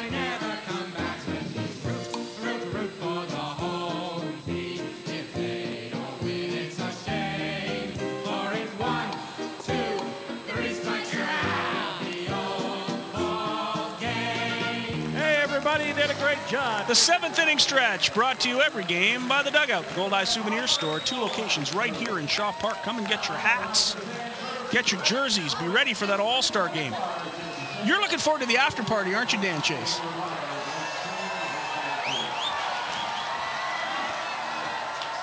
Dan left. He just took off. I guess he went and did the 7th inning stretch. I'm looking forward to it, Scott. Dan Chase bolted. Thanks to Dan for coming in to talk about the All-Star game. No, the All-Star game goes at 7 o'clock Tuesday night, July 29th. Dan had that look on his face like, I've got to get back to work. Boy, that's the 2nd time that's happened. Off goes Dan Chase. Back comes Al Foster. The Goldeyes come to the plate here in the bottom of the 4th inning. First pitch to the leadoff hitter in the 4th, Jordan Guida, is high for ball 1.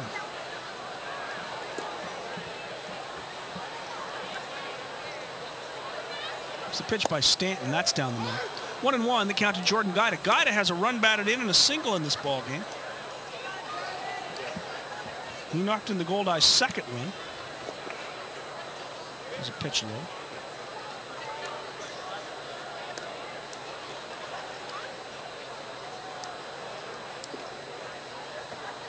I will correct that. He knocked in the Goldeyes. Yes, he did. He knocked in the Goldeyes' 2nd win of the ball game. Here's the pitch by Stanton. That's in there for strike. 2-2 to Jordan Guida. Jordan Guida's sister came up last year sang the national anthem. She was pretty good. Opera singer. Yeah, she was tremendous. 2-2 the count to Jordan. Off-speed pitch chopped at the plate. Count remains. Brock Bond, the 2nd baseman, is in the on-deck circle, as the Goldeyes will flip the lineup and go back to the top of the order. Guida, Bond, and Mazzola to face Taylor Stanton here in this 4th inning. Stanton delivers, off-speed pitch in the dirt. Count full to Jordan Guida, 3-2.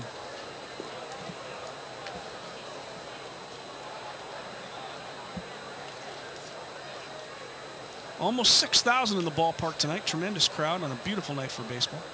There's a pitch, and that's on the corner for strike 3. Looked like it missed. Jordan Guida didn't like it, but it's going to be strikeout. Strikeout number 1 for Taylor Stanton. First strikeout of the game. Fastball away, some late movement, but Guida thought that was outside. The umpire did not agree. So 1 away here in the 4th inning. It'll bring up Brock Bond. Stanton's pitch to Bond. Off-speed pitch misses outside, ball 1. As we've said before, the only person's opinion that matters. The only one. Is the guy behind the plate. Right now it's Joe Stegner's. It's the only opinion that matters in the whole field. Here's a pitch that's in there for a strike, 1-1.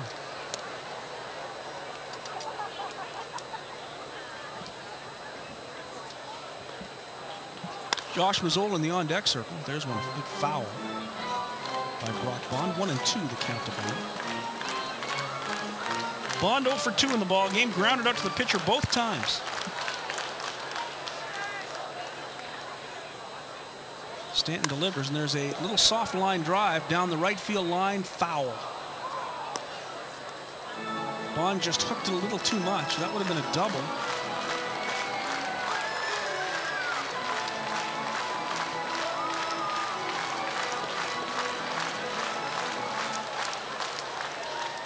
One and two the count to Bond.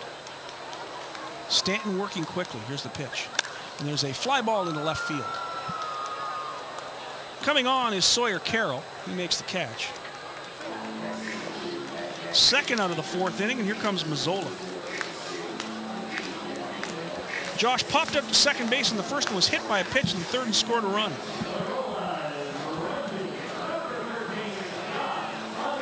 He scored a run because he stole second base on one of the great steals we've seen, and then scored on the double by Tyler Kuhn.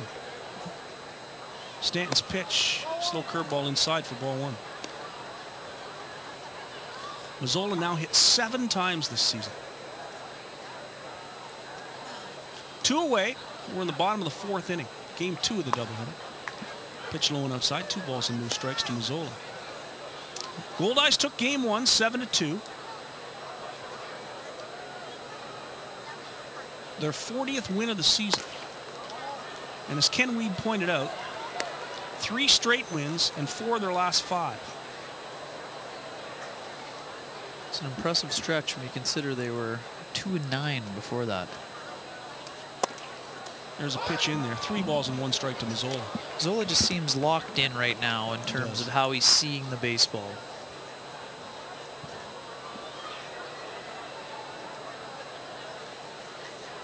Stanton delivers, that misses, and Mazzola draws the walk. So Mazzola's been hit by a pitch and walked. He's been on base twice in this ball game. He was on base 3 times in game 1. So 5 times in the doubleheader, Mazzola has been on base. And do not be surprised if he tries to steal second again to at least get a runner in scoring position with 2 outs. And Scott, I've found Josh Mazzola's biggest fan, Miss Leah, at the Sporty Femme, saying she's watching the impressive play of the Goldeyes, especially Josh Mazzola. Well, it's pretty hard not to be a fan of Mazzola. Pretty hard. And Taylor Stanton is making sure Mazzola stays close to first base. But he's getting a big lead. He's being held by Eric Castro. Back he goes again. Taylor Stanton not happy with the size of the lead Mazzola's taking.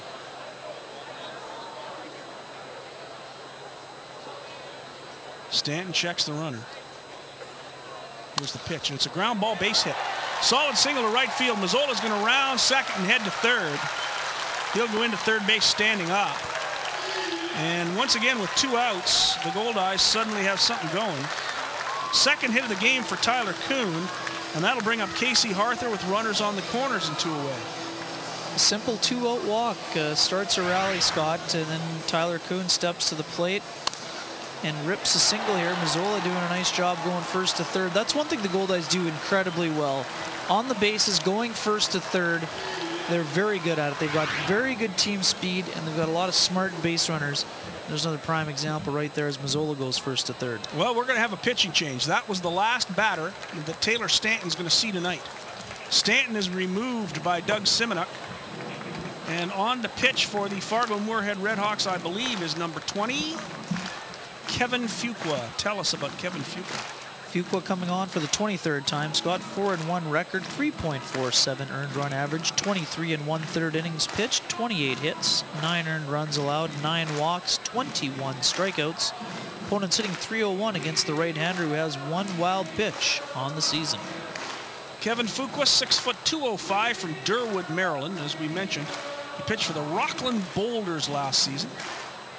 And there will be a player from the Boulders in the All-Star game next Tuesday night, 1 week from tonight, right here in Shaw Park. And don't forget, tickets are on sale now for the Winnipeg Free Press All-Star After Party at the Metropolitan Entertainment Center. Go into the Met. Your ticket provides you with a variety of snacks, a complimentary beverage, chance to mix, mingle, and dance with the All-Stars. The Free Press All-Star After Party Goes July 29th after the All-Star game. Tickets are available at the box office in Shaw Park. There's Dancing Gabe. He's got the rhythm tonight.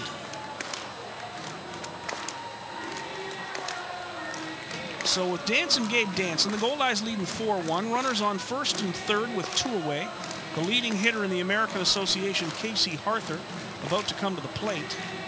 And Kevin Fuqua is the brand new pitcher for Doug Simonuk's Fargo-Moorhead RedHawks.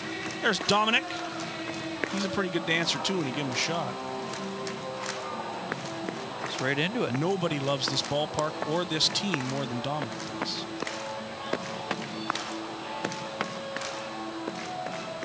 He knows how to have fun.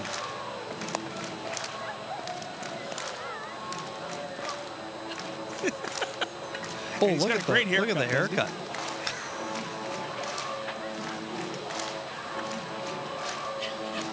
I got to tell him you can't throw the hat down like that, though.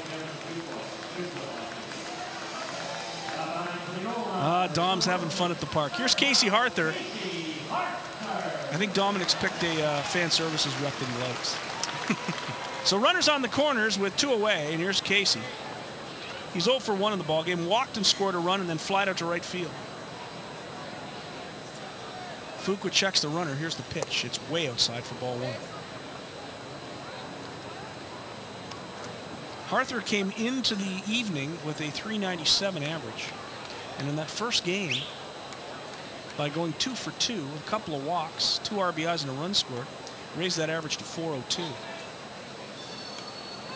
There's Fuqua's pitch. It's an off-speed pitch on the corner. 1-1. Harther knew it. Speaking about guys who are locked in, Casey Harther is locked in. .455 in the last 5 games heading into tonight. And there's a pop-up into right field. Handled easily by Brandon Tripp. And that does it for the Goldeyes in the 4th. Kevin Fuqua comes on, gets the job done, as his average drops to .399. Don't go 0 for 2. No runs on a hit, no errors, 2 left. We'll go to the top of the 5th inning in a 7-inning ball game. It's Winnipeg 4, Fargo 1. This is Safeway Goldeyes Baseball live on Shaw TV.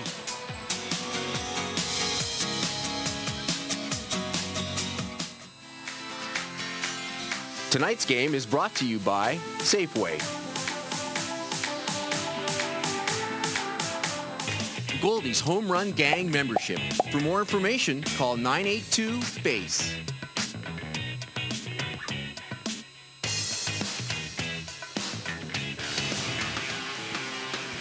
And as we head into the top of the 5th inning, it's time to check your American Association Save Leaders, brought to you by Manitoba Hydro. And as we have a look, we see Marshall Schuler from the Lincoln Self Dogs leading the way with 19. Former Hickory Crawdad Matt Navarez from Wichita with 18. And then we have 3 players tied with 14 saves each. That includes Dan Sattler, Dakota Watts from Oroville High School in Turlock, California, and Nate Garcia from the Fargo-Moorhead RedHawks. And Chris Kissick, of course, with 11 saves still for the Winnipeg Goldeyes, Scott. Ethan Hollingsworth so far doesn't need any help. And Chris Salamita needed no help in the first game. Boy, how happy would Rick Forney be if he could get complete games out of both his starters. 7-inning ball games, not have to use his bullpen for 2 straight nights. It was already fresh to begin with, but again, you go into a doubleheader expecting to maybe be taxed in some regards. Instead, it's been an easy night for the folks in the bullpen so far. We go to the 5th. The Goldeyes need 9 more outs. It'll be it'll be Petey Paramore, Brandon Tripp, and Zach Penprace. First pitch to Paramore is low for ball 1. We talk about Ethan Hollingsworth as a battler. The last start, he really was.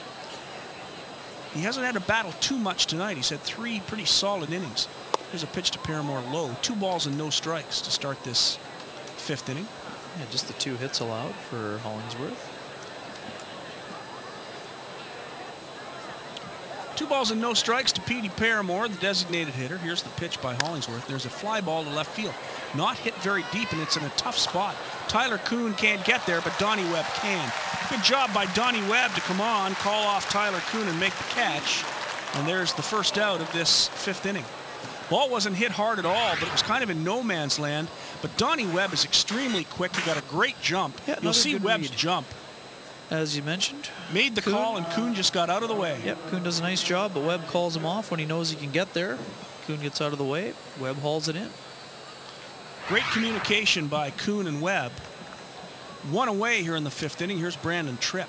First pitch to Tripp is low for ball 1.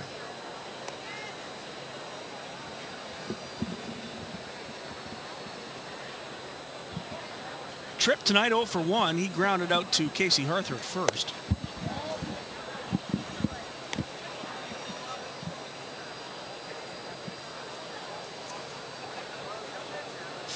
Goldeyes lead it. Goldeyes 4 runs, 7 hits, no errors. Fargo 1 run on 2 hits and no errors. There's a pitch, misses outside. 2 balls and no strikes to Brandon Tripp.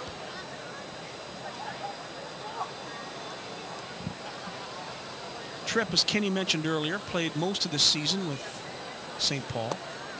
There's a pitch, misses low. Hollingsworth thought he had one there, and that's a 4-pitch walk to Brandon Tripp. And it'll bring up Zach Penpraise, who's sitting in the 8 hole in this ball game.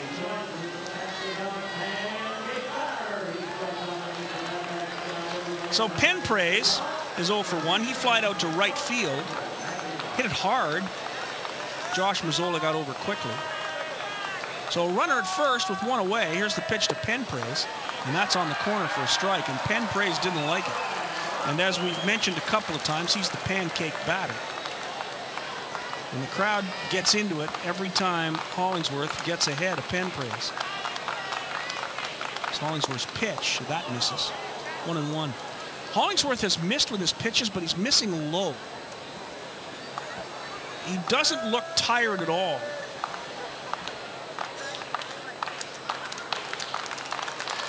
One and one, the count to Penpraise. There's one foul back as the crowd gets into it even more. 1 ball and 2 strikes to Zach Penpraise. Ron Arnst is getting into it too.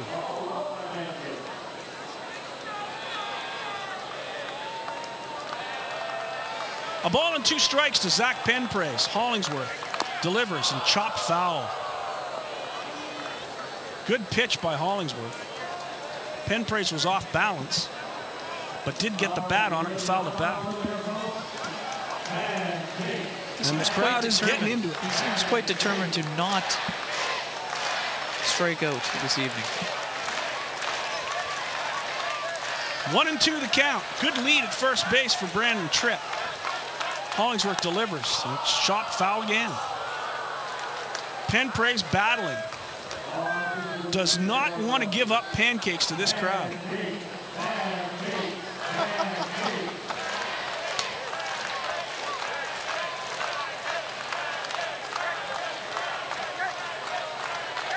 One and 2 the count to Zach Penpraise. Tripp at first, 1 away. Here's the pitch. Curveball has hit a shot into center field. Abercrombie gets over, cuts it off. On to third goes Tripp, and it's a double for Penpraise. He hit a rocket into the gap, still has that great speed, and suddenly Fargo has a rally going. Runners at second and third with 1 away, and now it's time for the battler, Ethan Hollingsworth, to grind one out. Well, good at bat for Penpraise. Looked like a curveball that was up in the zone. Penpraise waited on it. They were playing him to hit to the opposite field. As you're going to see here, yeah, indeed, it was a hanging curve. Abercrombie on the second base side of center field, doing a nice job of tracking it down. Penpraise, good hustle to get into second. First pitch to the number 9 hitter, Travis Higgs, is low and inside for ball 1. So a walk to Brandon Tripp gets Hollingsworth in trouble. Penpraise doubles. The Goldeyes have a little stress, leading 4-1 here in the 5th inning. Hollingsworth checks the runner. Here's the pitch, swing and a miss. 1-1, the count to Travis Higgs. Higgs is 0 for 1. He struck out in the 3rd. In game 1, he came on for Rutherford and was 0 for 1 in game 1. Higgs had that great throw that would have erased Mazzola were it not for the brilliant slide. There's a fly ball, hit a ton. Donnie Webb will make the play, but tagging at third base will be Brandon Tripp. We got a play at third base, and they just about get Zach Penpraise, who tagged at second. The run scores to make it 4-2. It'll be a sacrifice fly for Travis Higgs, and a run batted in. Tripp scores, and on to third base goes Penpraise. So that puts a runner at third with 2 away. Good piece of hitting by Higgs. Scott knows he needs to get the ball to the outfield. Decent throw. Just a little bit late. I'm not quite sure why really Penpraise didn't slide. Bit of a bizarre play. So here's Ronnie Berquin with the runner at third now and 2 out. Pitch is in there for strike 1. Hollingsworth gets ahead of Berquin. 2 runs on 3 hits now for the RedHawks. A double by Penpraise has resulted in a run here in the 5th inning. Pitch misses low and outside, 1-1 to Berquin. Berquin in tonight's game is 0 for 2. He grounded out to first in the first and flied out to left in the third. Hollingsworth's pitch, and it's a fly ball hit hard into center field. But Reggie has lots of room. He gets back and makes the catch, and that does it for the RedHawks in the 5th inning. But they get a run on 1 hit. No errors and 1 man left. We've played 4.5. Ethan Hollingsworth not happy with himself, but he did a good job getting out of some big trouble. There was runners at second and third with only 1 out, and only 1 run the damage. Winnipeg leads at 4-2. It's Safeway Goldeyes Baseball. It's live on Shaw TV.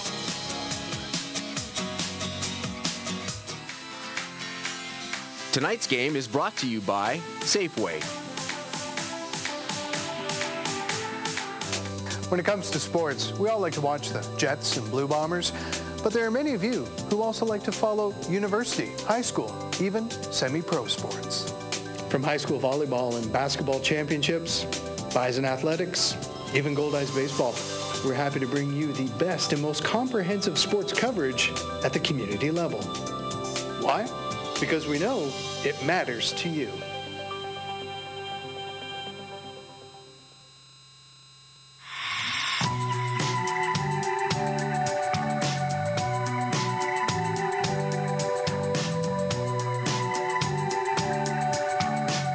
Art. Pure and simple. Going back to the ballpark. They're playing musical chairs. It's a pretty competitive tilt right here. Very competitive musical chairs game. I've never seen musical chairs not competitive, actually. There have been no injuries this year. Well, that's a tie. That's a tie to the runner. Who's the runner? Oh! That's aggressive. That's aggressive. That's you got to do whatever it takes to win right there. Well, she did what it took. Congratulations to our winner. We'll go to the bottom of the 5th inning for the Goldeyes. It'll be Jake Blackwood, Donnie Webb, and Reggie Abercrombie to face Kevin Fuqua, the relief pitcher, for Doug Simonuk's Fargo-Moorhead RedHawks.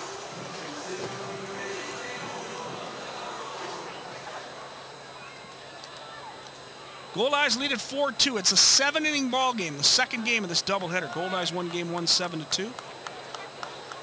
They're leading right now in a tight one. Fuqua's first pitch to Blackwood is in there for strike 1. Blackwood in this ball game is 1 for 1. He singled in the second and walked in the third.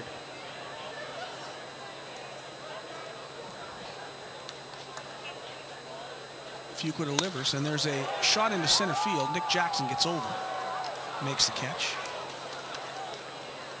Blackwood the first out of this 5th inning. And that'll bring up Donnie Webb. Good swing by Blackwood. He's handled the bat fairly well today during both ends of this doubleheader. As it stands right now, he has the 2 for 4. go-ahead RBI. And he has the winning RBI.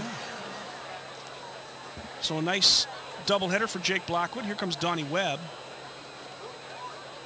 Webb is 1 for 2 in the ballgame. He has a single, run batted in. Pitch is low for ball 1. 1 ball and no strikes to Webb. Webb, a Floridian, to Cuesta, Florida. Another guy who played in Rockland last year. Pitch to Webb, misses outside. Nope, that's in there. 1-1. My mistake. Joe Stegner calls strike one. Webb's been a really good addition for the Goldeyes, getting that average back close to 300 again for the year. Pitch to Webb, chop foul at the plate. Great corner outfielder. He did a splendid job in right field and has been even better in left field. This does a little bit of everything too, Scott. He's got the 8 homers, 33 driven in, 34 if you count today's RBI, as we should. Yes, I would say. Good fielder, good base runner, leads the league in steals. And an all-star. He'll play Tuesday night. One of 6 Goldeyes in the all-star game. Fuqua gets the sign from Travis Higgs.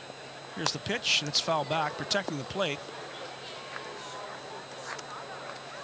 My apologies. Donnie Webb has the go-ahead RBI. It was Blackwood that walked, and then Webb drove in Josh Mazzola. 1 ball and 2 strikes to Donnie Webb. 1 away, and we're in the bottom of the 5th inning. It's the pitch by Fuqua, and it's a shot into right field, but it's right at Brandon Tripp. Tripp makes the catch for the 2nd out of this 5th inning. And here comes Reggie Abercrombie. Abercrombie is 1 for 2. He has an infield single, scored a run and driven in a run.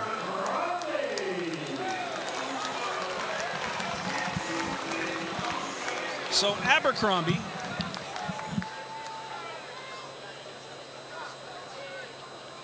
steps in against Fuqua.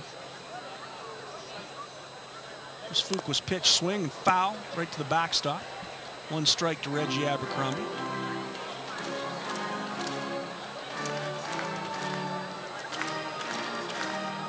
Abercrombie is animated. I think that's one thing you can say about him. He has fun at the ballpark. Fuqua kicks and delivers. Swing and a miss. Great pitch. Took a little something off that. 76-mile-an-hour change.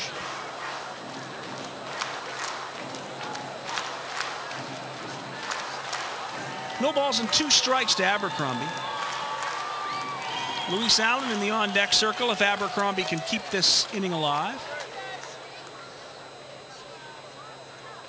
Fuqua delivers, and there's a ground ball to the shortstop. Penpraise handles it easily, fires to first, and that'll do it for the Goldeyes in the 5th inning. Nothing across for Winnipeg, no runs, no hits. There were no errors, and nobody was left on base. We'll go to the top of the 6th inning. It's the Winnipeg Goldeyes 4, the Fargo-Moorhead RedHawks 2. This is Safeway Goldeyes baseball. Those 4 folks are at the patio deck having a lot of fun tonight. We'll go to the top of the 6th inning right here on Shaw TV.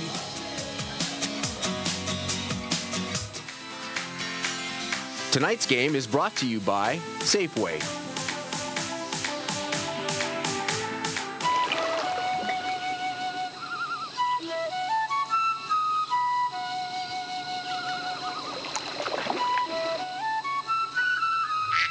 Ready for summer? If you have a cottage or cabin, Shaw Direct has your family's entertainment covered. Get Shaw Direct satellite TV for your home away from home and receive your first month free. 2 free movies plus a free HD PVR rental for 2 years. Got a cottage or cabin? Get Shaw Direct satellite TV today. Time now for your Manitoba Public Insurance slide of the game. Your slide of the game selected by Ken Weeb, and I can't imagine that there's any question of what the slide of the game's doing. No, back in the bottom of the 3rd, Josh Mazzola at first base, Tyler Kuhn at the plate. Scott, good throw by Travis Higgs, the catcher. Rutherford just about to put the tag down, and Mazzola puts the brakes on and somehow gets the left foot in before the tag is made. Here's another great angle of it. Perfect throw by Higgs. Rutherford gets the glove down. Mazzola puts the brakes on, and the shimmy shake allows him to get in there on time. He's lucky he didn't break his hip. 15th steal of the year. What a tremendous slide. That's our slide of the game, brought to you by Manitoba Public Insurance. There's a youngster who enjoyed the slide. He looks like he's had fun at the ballpark tonight. How can you not? There's Josh Mazzola out in right field. Actually, he's about short center right now. It's Matt Jackson, one of the leaders in victories in the American Association, with his buddy Chris Salamita, who won game 1 of this doubleheader.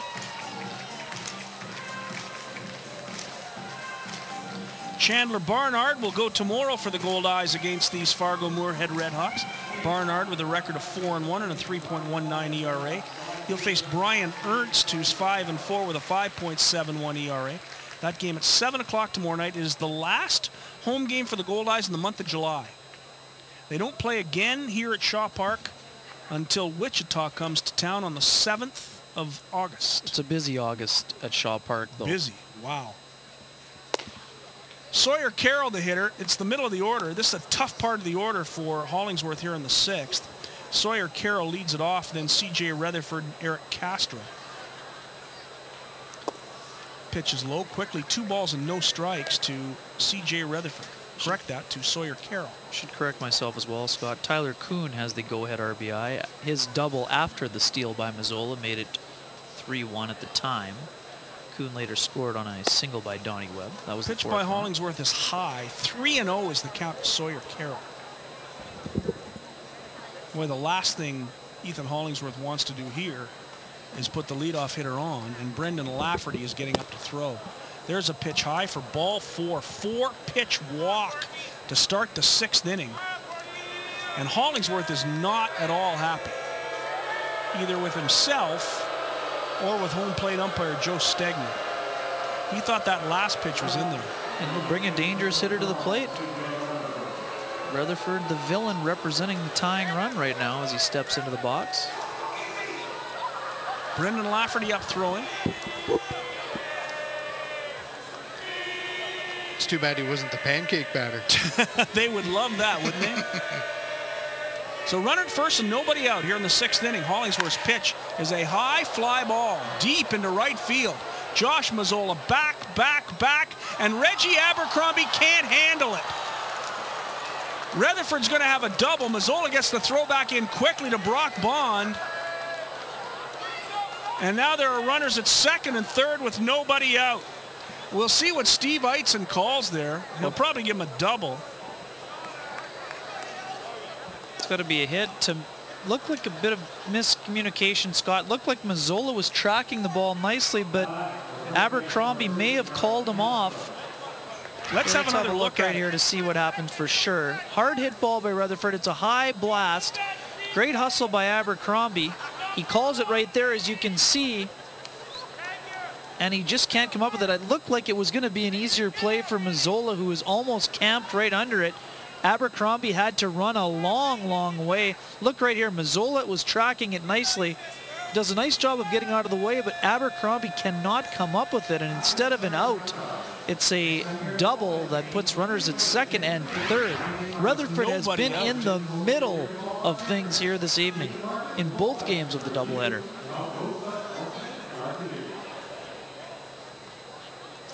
Mazzola looked like he had that ball tracked. He got called off and he got out of the way. Now there's runners at 2nd and 3rd with nobody out. Here's Hollingsworth's first pitch to the number 4 hitter in the lineup, Eric Castro. It's fouled off for strike 1. Looked like Abercrombie was checking his footprint. It looked like he may have slipped in the grass just before the warning track there. So the communication aspect of it was good, but it seemed like it would have been an easier play for Mazzola in right field. 1 strike to Castro. Pitch by Hollingsworth, misses outside, 1-1. There is no runner at first base. There's an open base, but you don't want to walk Castro to get to Nick Jackson.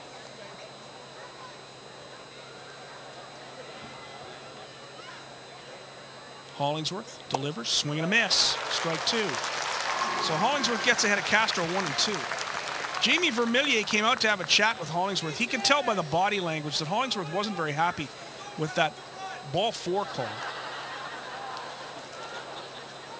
No question, a bit rattled. Defensively, Goldeyes. And then a bit rattled by a bit of a defensive faux pas out in center field, because Mazzola looked like he had it tracked. Here's the pitch. Off-speed pitch is outside, 2-2. With none out here and a 2-run lead, Goldeyes playing deep everywhere except at third. Jake Blackwood just inside the baseline, if you will. Playing back up the middle, and Harther back at first. They'll concede the run on the ground everywhere except to third. Time is called.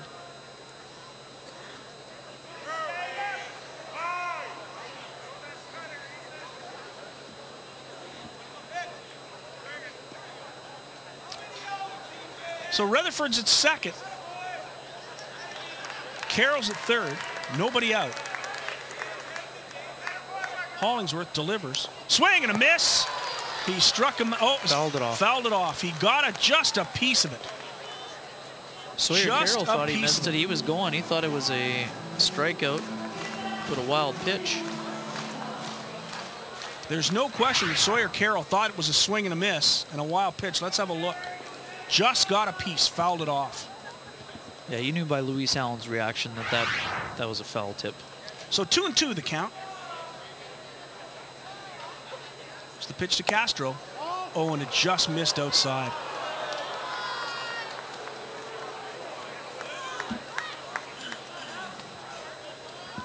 Three and 2 the count to Castro.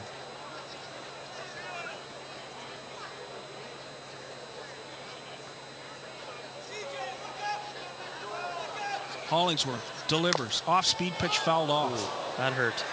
Hit him in the face. Off the plate and in the face, it appeared.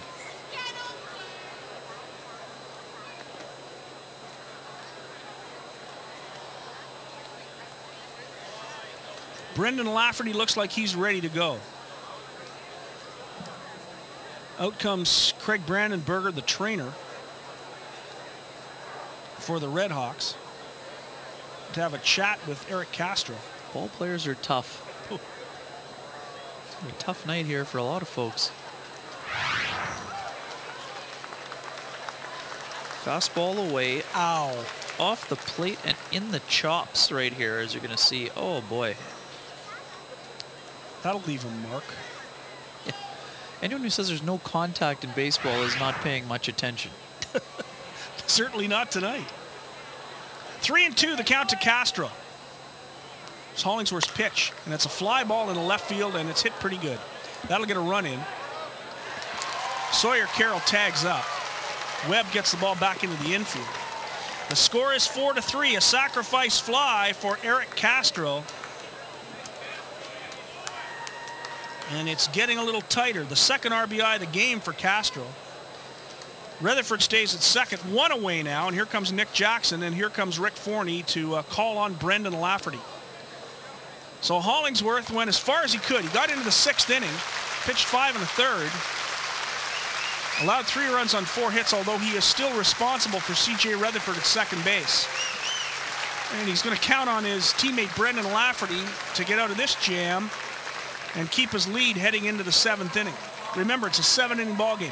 Brendan Lafferty is the new pitcher for the Goldeyes. Tell us about Brendan. Left-hander is the busiest man in the Goldeyes staff, coming on for the 37th time. 0-1 record, 1.86 earned run average, 29 innings pitched, 23 hits, 6 earned runs allowed, 16 walks, 2 of which were intentional, 32 strikeouts. He surrendered just 1 home run. Opponents hitting a paltry .211 against the lefty from California this season.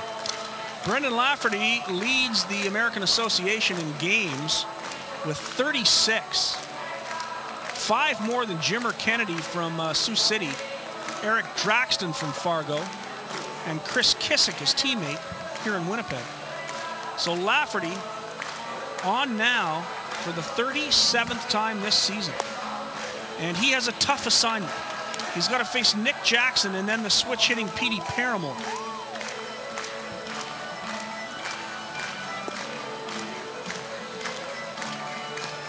So when we talked about the California connection,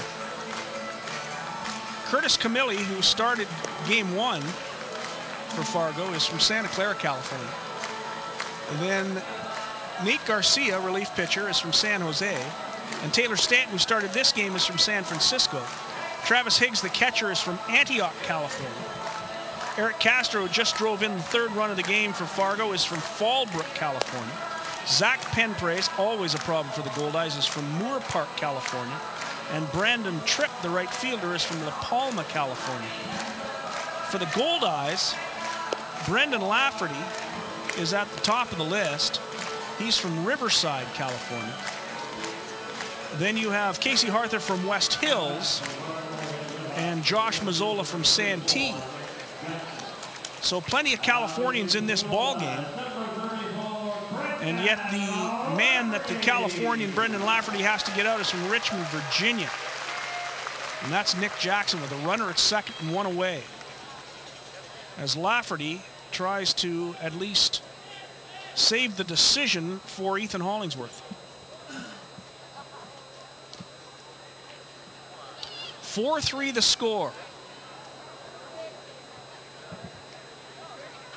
Rutherford on second. Here's the pitch, and it's fouled off. That one's close to my car. I actually parked far enough away. 1 strike to Nick Jackson. Boy, did he hit that a long way left. Kind of like your tee shot sometimes. Oh boy. Long way left. On occasion. Long way always. On occasion left. On occasion right. 1 strike to Nick Jackson.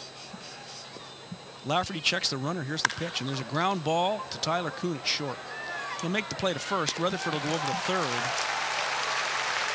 And Lafferty gets Nick Jackson. And now he's got to get Petey Paramore, another tough out.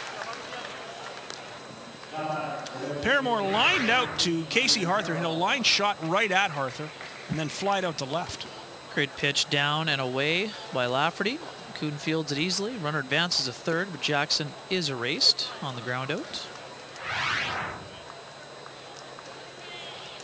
So 2 away, runner at third. Here's Paramore. The tying run at third base.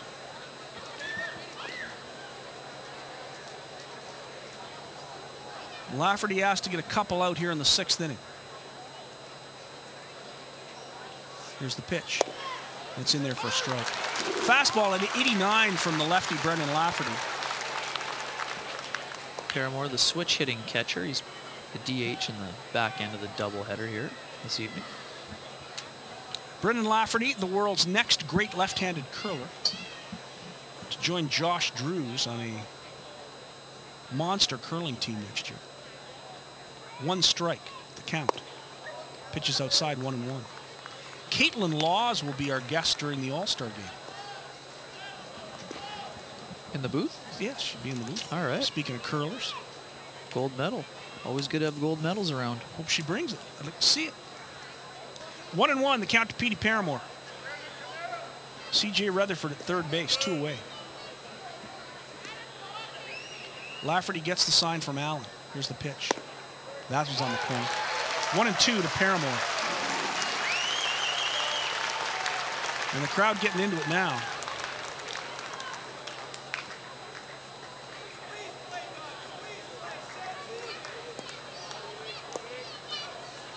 Lafferty goes down and grabs the dirt right in front of the rubber. Whether it's a habit or whether he really needs it, something he's always done, is yet to be determined. 1 ball and 2 strikes. Paramore calls time. And down goes Lafferty to get some more dirt.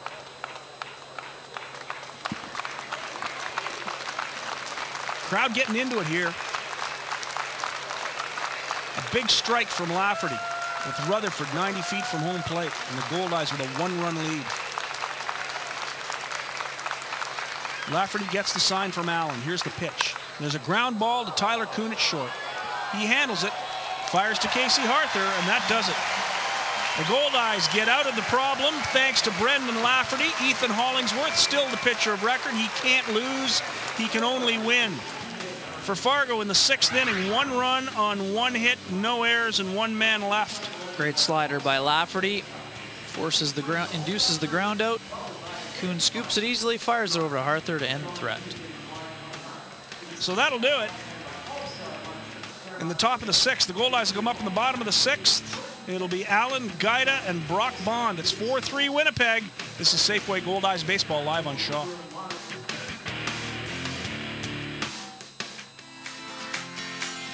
Tonight's game is brought to you by Safeway. The McDonald's Winnipeg Goldeyes Summer Skills Camp will take place at Shaw Park on Monday, July 28th. Kids ages 8 to 13 can learn baseball skills from members of the Goldeyes during this 3-hour camp. For more information and to sign up, visit goldeyes.com.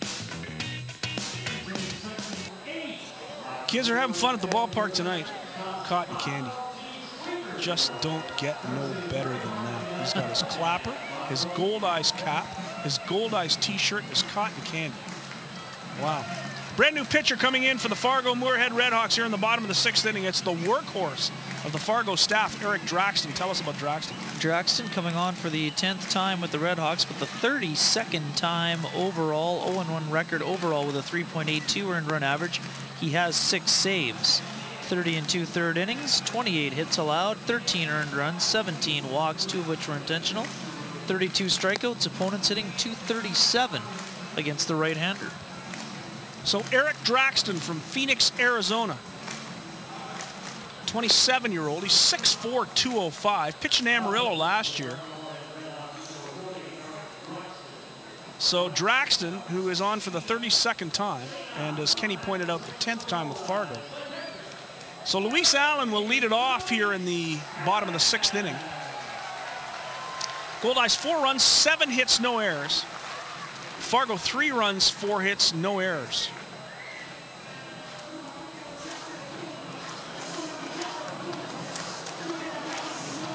So Luis steps in 1 for 2 in this game 2.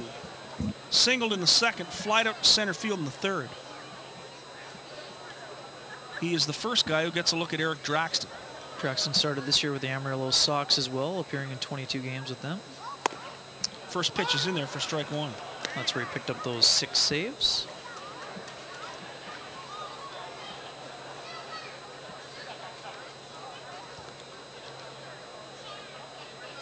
Draxton delivers. That's low. 1-1 to Luis.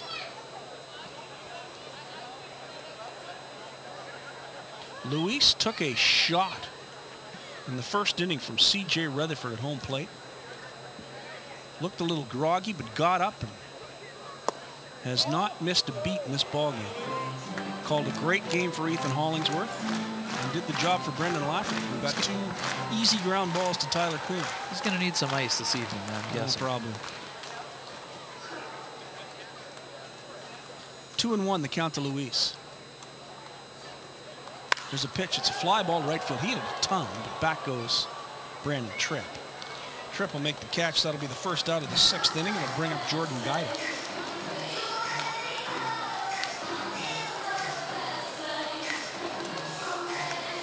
Gaida has a single and an RBI in this ball game. Also struck out looking on a really tough pitch that looked from up here to be off the black. Off the black. So Gaida steps in. 13 innings are a lot.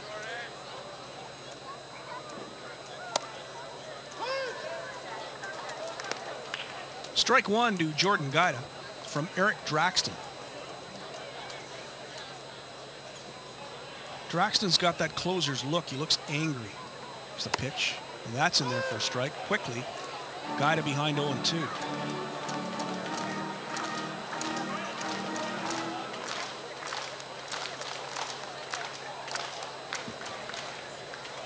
Two strikes to Jordan Gaida. Here's Draxton's pitch. That's low, 1-2. Goldeyes will go back to the top of the order. Brock Bond is in the on-deck circle.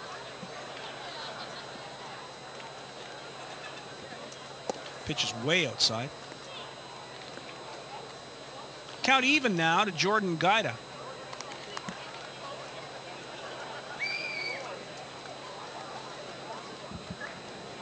Gaida rather getting to be the regular DH since the injury to Ryan Pineda. Sam Kimmel also getting injured shortly after his debut with the Goldeyes. 2-2 the count, and there's a ground ball back up the middle. Tough play for Rutherford, not for Penpraise. Penpraise makes the throw, he's safe. Guida with his speed beat it out. It was a really impossible play for Rutherford to make. Penpraise picked it up in front of Rutherford, going the opposite way. It was a tough throw, and Guida with just too much speed. Second hit of the game for Jordan Guida. This is a real nice play by Penpraise. Just good hustle by Guida. The only guy who has a play is Penpraise, and the hustle just beat him. Great hustle by Guida. Penpraise comes over to the second base side of the bag, throws across his body. Couldn't get much on the throw, and you could see Guida had already beaten it. Good hustle. Great hustle by Guida. Good job by Penpraise. Puts a runner at first with one away, and we go to the top of the order now for Brock Bond.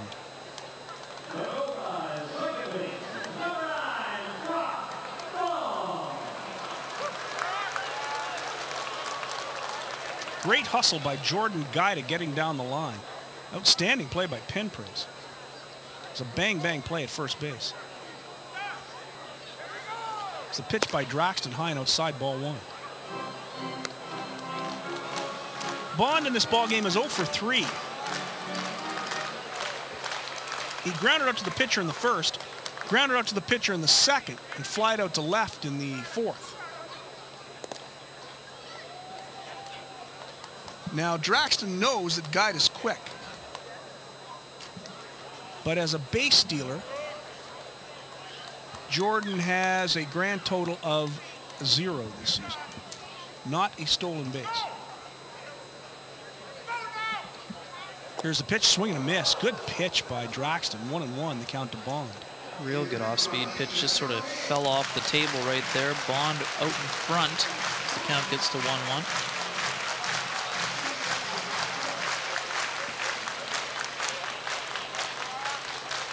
So 1-1, the count to Bond. Guida with a pretty good lead at first base, being held by Eric Castro.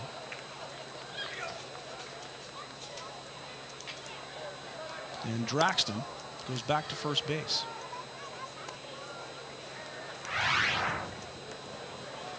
Pickoff attempt. There you see Guida hustling back, getting in easily. Draxton just keeping him honest over there at first. Draxton delivers. That's low. 2 balls and 1 strike to Brock Bond. Josh Mazzola, who has had a very nice night, steps into the on-deck circle. Mazzola on base 5 times in this doubleheader.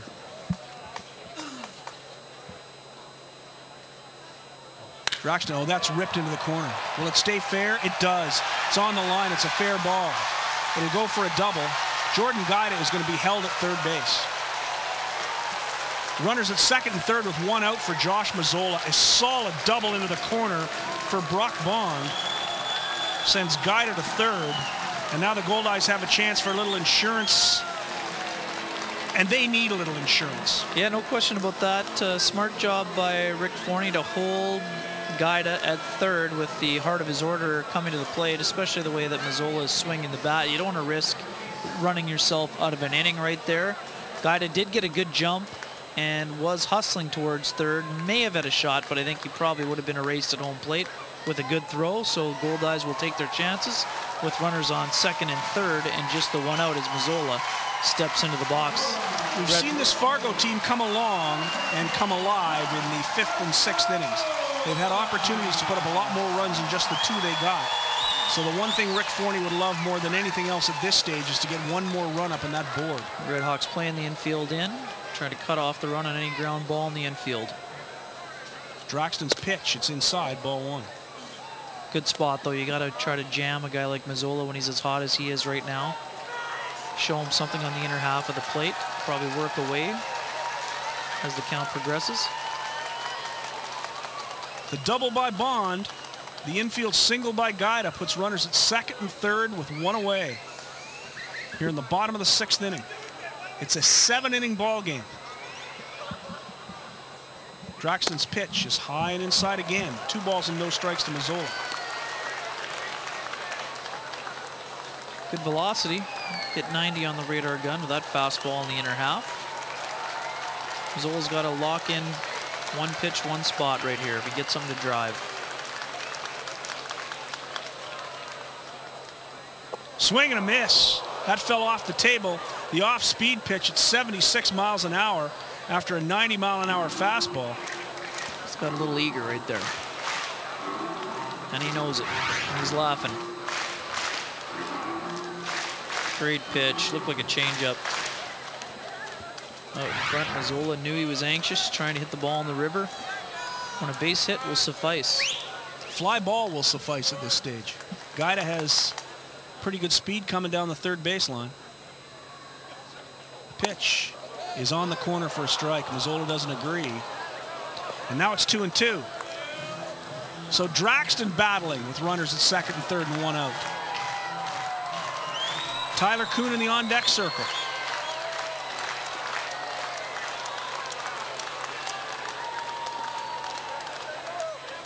Mazzola digs in. Draxton gets the sign. Here's the pitch. It's on the corner. Mazzola not very happy at all with that call, but it's strike three. And Mazzola's the second out of this sixth inning. He thought the last two pitches were out of the zone. That was right in there. That's a strike. There was good no doubt curveball about right that there. one. Very good Great curveball. Again, the at-bat completely changed on the 2-0 pitch. Mazzola just got a bit anxious on that off-speed pitch or the changeup. And Draxton got himself out of it. So here's Tyler Kuhn with two out now. Runners at second and third. And this is a big two-out situation for the Goldeyes.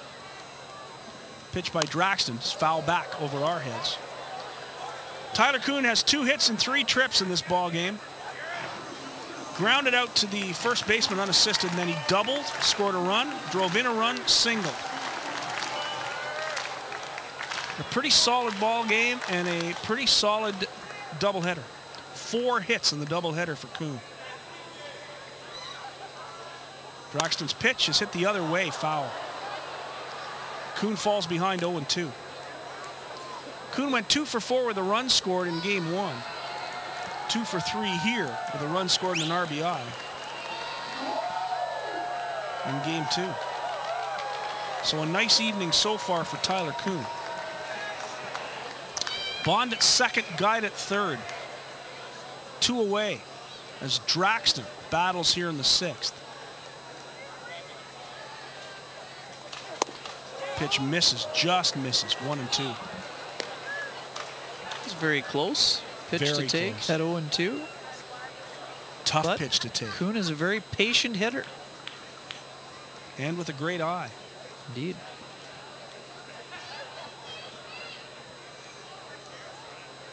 Draxton delivers. That's low. Ball 2, 2-2. Kuhn was down 0-2. He's got the count back to even here. Thanks to a couple of good takes. Casey Harther in the on-deck circle.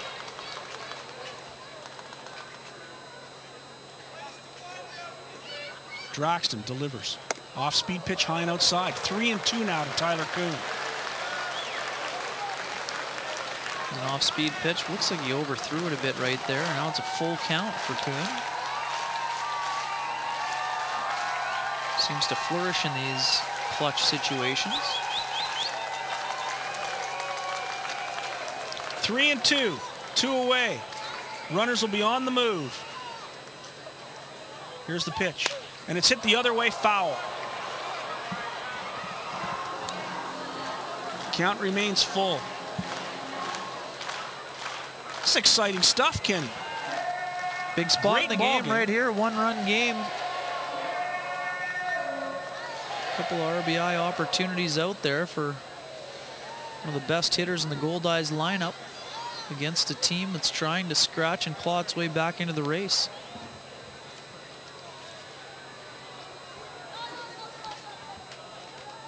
Here's Draxton's pitch. There's a high fly ball in right field. Brandon Tripp back to the warning track and makes the catch. Tyler Kuhn took Tripp right to the warning track.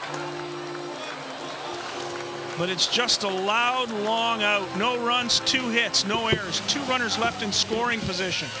We'll go to the top of the 7th inning in a 7-inning ball game. It's Winnipeg 4, Fargo 3. This is Safeway Goldeyes Baseball live on Shaw TV.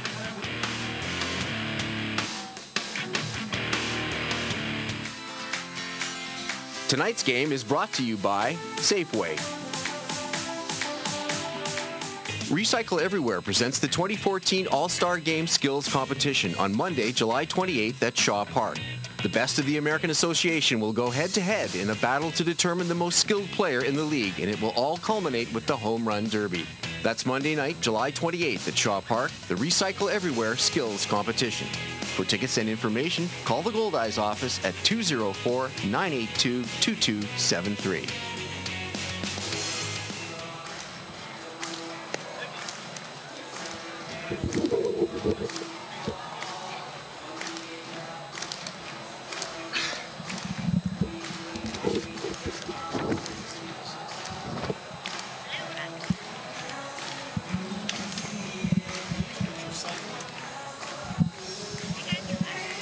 We're back.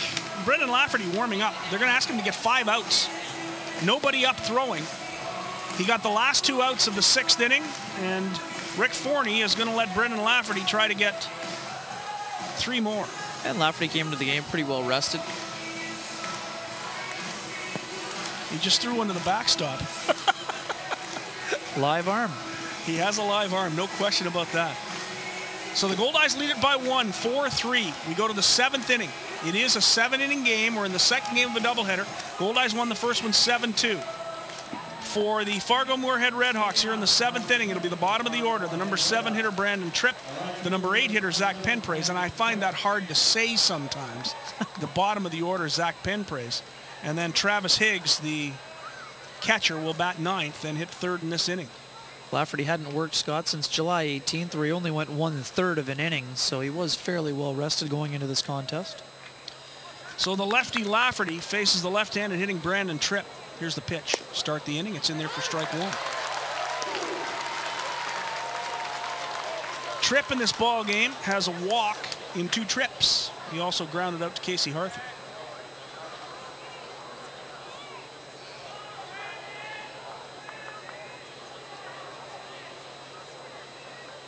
Lafferty kicks, delivers.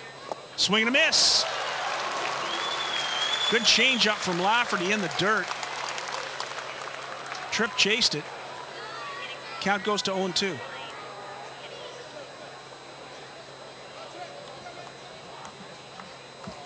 Goldeyes play straight away at every position on Brandon Tripp. The left-handed hitting right fielder of the RedHawks. Lafferty kicks, delivers. Off-speed pitch is on the corner for strike 3. No question about that one. Tripp down looking. Lafferty gets the first out of this 7th inning, and here comes Penpraise. Oh, Tripp not happy with that call whatsoever, and he voiced his displeasure.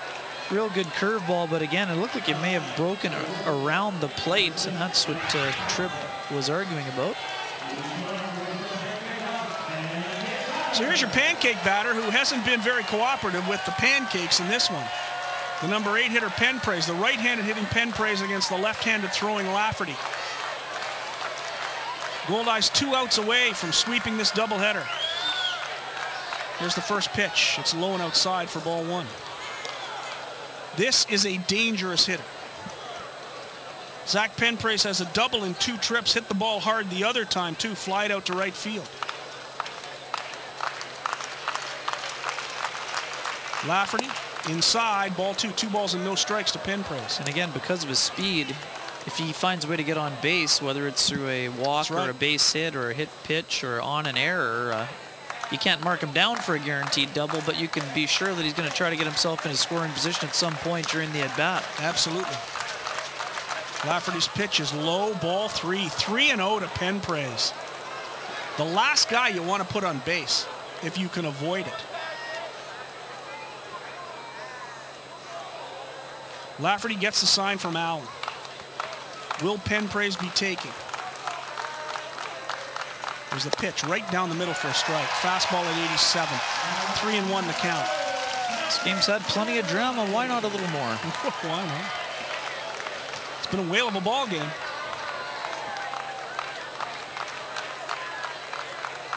Pitch by Penpraise, or by Lafferty, is fouled. 3-2 the count to Zach Penpraise.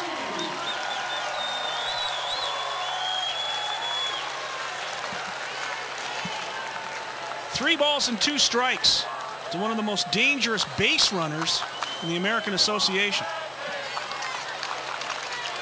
The crowd getting into it.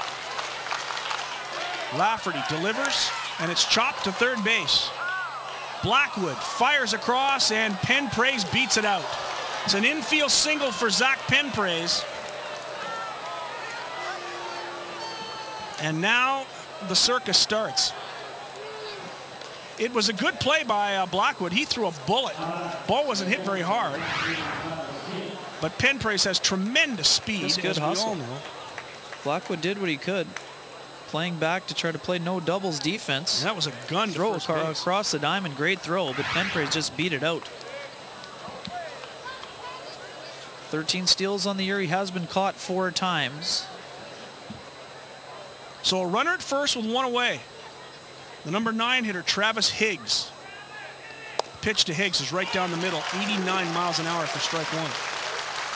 Lafferty would love nothing more than a hard-hit ground ball to one of his middle infielders to try to get out of it with a double play here.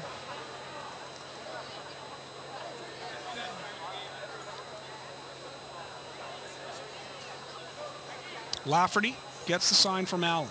He checks Penpraise, who's leaning to second base. Here's the pitch, and it's a chopper. Tough play. Blackwood goes to second. They get Penpraise at second base, and he is not happy. Penpraise called out at second base. Bucky Burgow coming out to get Penpraise. Penpraise, the lead runner, called out at second base. Doug Simonek can't believe this either. He's coming out to get his money's worth as well. And talk to third base umpire Nick Gonzalez. Boy, oh boy, this was a very close play. I thought Blackwood. And he's thrown him already. I thought Blackwood should have gone to first. Instead, he gets the lead runner. Simonek can't believe it. He's been tossed for the 2nd time in a doubleheader.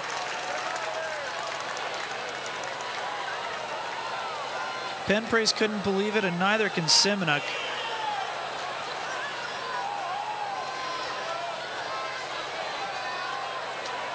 Let's have a look here. Gonzalez is tired of being spit at. High chopper to third. Blackwood goes to second base. Boy, that was close. It's a very close play. It looked like Penpraise might have been able to beat it, but he doesn't make a very good slide here. Here's a best look at it right here. Penpraise is safe at second. Simonek has reason to argue. He's rung up. He can't believe it. You can see immediately with the reaction. I think Penpraise is safe at second right there. And the RedHawks did not get the benefit of the doubt there. And they have reason to be upset. By the looks of that replay, there should be runners at first and second with only 1 out. As it is, there's a runner at first with 2 out. And here comes Ronnie Berkwin, who's 0 for 3 in this ballgame. Higgs is safe at first on the fielder's choice. It's the pitch by Lafferty, swing and a miss, strike 1. An 89-mile-an-hour fastball by Brendan Lafferty. So a runner at first with 2 away. Completely changes the complexion of the inning too, Scott. Instead of having runners at first, at second, and Penpraise was such a good base runner, a single scores him and you tie the game. Instead, there's 2 outs and just a runner on first.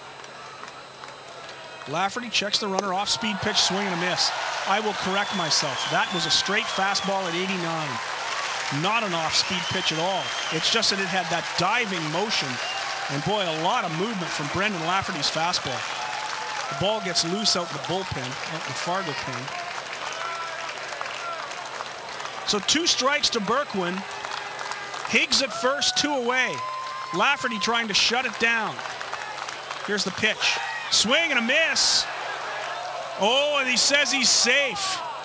Wow, well, that kind of evens it up. That looked like a swing and a miss from up here. They checked with Gonzalez, who said Berkwin didn't go around. Let's have another peek. Oh, Well, the dugout all wanted the call. They wanted the call. They're unhappy about it.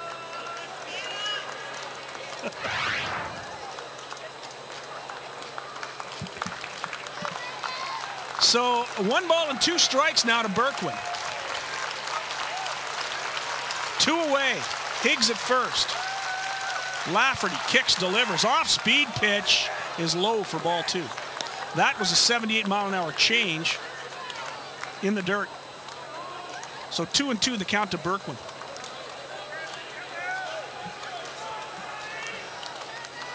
Harther holding Higgs at first base.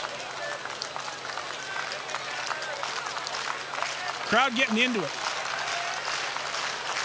Lafferty, fastball, misses outside 3-2. Counts full now to Berkwin. Lafferty thought he had strike 3. Didn't get it and has thrown 3 straight pitches out of the strike zone. With the full count, Higgs will get a head start here with a full count and 2 down.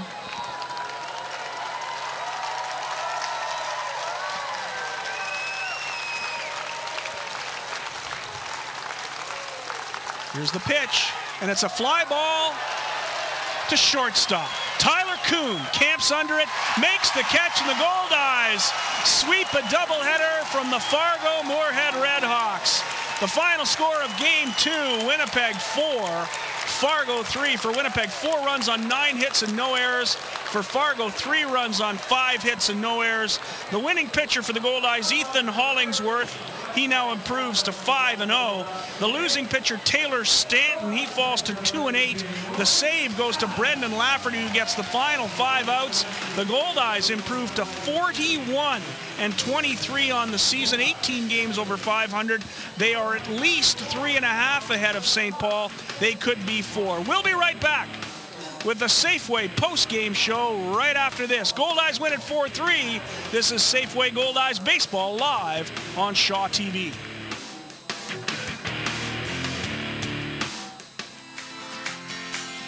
Tonight's game is brought to you by Safeway.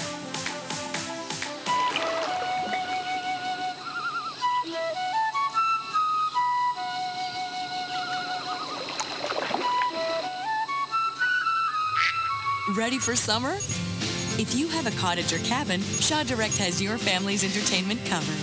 Get Shaw Direct satellite TV for your home away from home and receive your first month free. 2 free movies plus a free HD PVR rental for 2 years. Got a cottage or cabin? Get Shaw Direct satellite TV today. Safeway Goldeyes Baseball is back for another exciting season live on Shaw TV. On Tuesday, July 29th at 7 p.m., join us for the American Association All-Star Game, brought to you by Safeway, only on Shaw TV. Hi, everybody. Welcome back to the ballpark. A beautiful night for baseball. It's time now for the Safeway postgame show, brought to you by Safeway. That would seem appropriate, wouldn't it? Let's go right down to field level. Al Foster has our Shaw Direct player of the game. Get it all while you get away from it all. Shaw Direct, your cottage cable satellite provider. Visit shawdirect.ca for more info. Al Foster, who's your player of the game? 3 for 3, an RBI. Not a bad day's work, Joe. No, definitely a good day. I'll take that anytime. Want to not dwell on a negative, but it seemed to really pull you guys into this second game when Luis got rocked there in the first inning, and just seeing all you guys gather around him and stuff. From there, you kind of took the game over. I mean, he's our guy, and you just get a little fire in your belly when something like that happens. I mean, it's a part of the game, but it's just how it goes sometimes, and we'd do anything for Lou, and he'd do the same for us. It's always colorful when you guys play against Fargo-Moorhead. Must feel good to take 2 from them here. 2 in 1 day is great. You love that. It's a great day in the clubhouse now. Yeah. All right. Well, congrats on a great game, and thanks so much for joining us. Appreciate it. Jordan Guider, your Shaw Direct player of the game. Jordan Guider, the Shaw Direct player of the game. Get it all while you get away from it all. Shaw Direct, your cottage cable satellite provider. Visit shawdirect.ca for more information. Ken Wiebe, an outstanding performance by the Goldeyes today. They win Game 1 7-2. They win Game 1 4-3. The 4-3 win was kind of thrilling. Fargo really battled back. But in both games, Doug Simonuk gets tossed. The Goldeyes have now beaten Fargo 10 straight times. Yeah, you wouldn't expect to see that happen in the course of a season, but for whatever reason, the Goldeyes just seem to have the RedHawks number this year. Today, there were a lot of things that went the Goldeyes' way, including a call in the 7th inning there that looked like the RedHawks got jobbed on. Very close play, but again, it looked like Penpraise was safe at second. But again, Goldeyes found a way to shut it down, and as a result, they've won 10 straight against their rival. Well, the Goldeyes now win the 40 and 41st games of the season. They're now 41-23 on the campaign. They will at least be 3.5 games ahead of the St. Paul Saints. Time now for tonight's play of the game, brought to you by Shaw. Take your favorite shows on the go with Shaw Go apps. Kenny Wiebe, what's your play of the game? Yeah, Al Foster and Jordan Guida both talked about it. This play sort of set the entire tempo. Josh Mazzola comes up throwing after the base hit. Luis Allen catches it, and he is absolutely crushed by C.J. Rutherford. Here's the look again.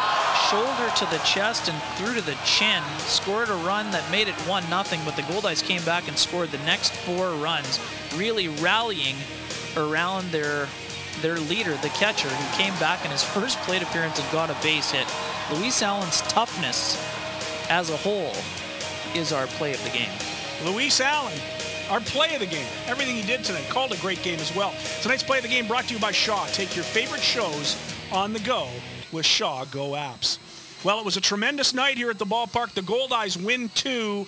They have won 41 games this season, and they can sweep their 7th series with a win tomorrow night, a 7 o'clock start, a full 9-inning game between the Goldeyes and the Fargo-Moorhead RedHawks. On behalf of Ken Wiebe, I'm Scott Taylor. Let's go down to field level and Al Foster to take us home. Al? Well, Scotty, the next time we're going to be here, of course, with Shaw TV is next Tuesday, July the 29th. Yes, All-Star game. And it's all going to actually get underway with a special half-hour pregame show starting at 6:30, followed by the entire All-Star game at 7 o'clock.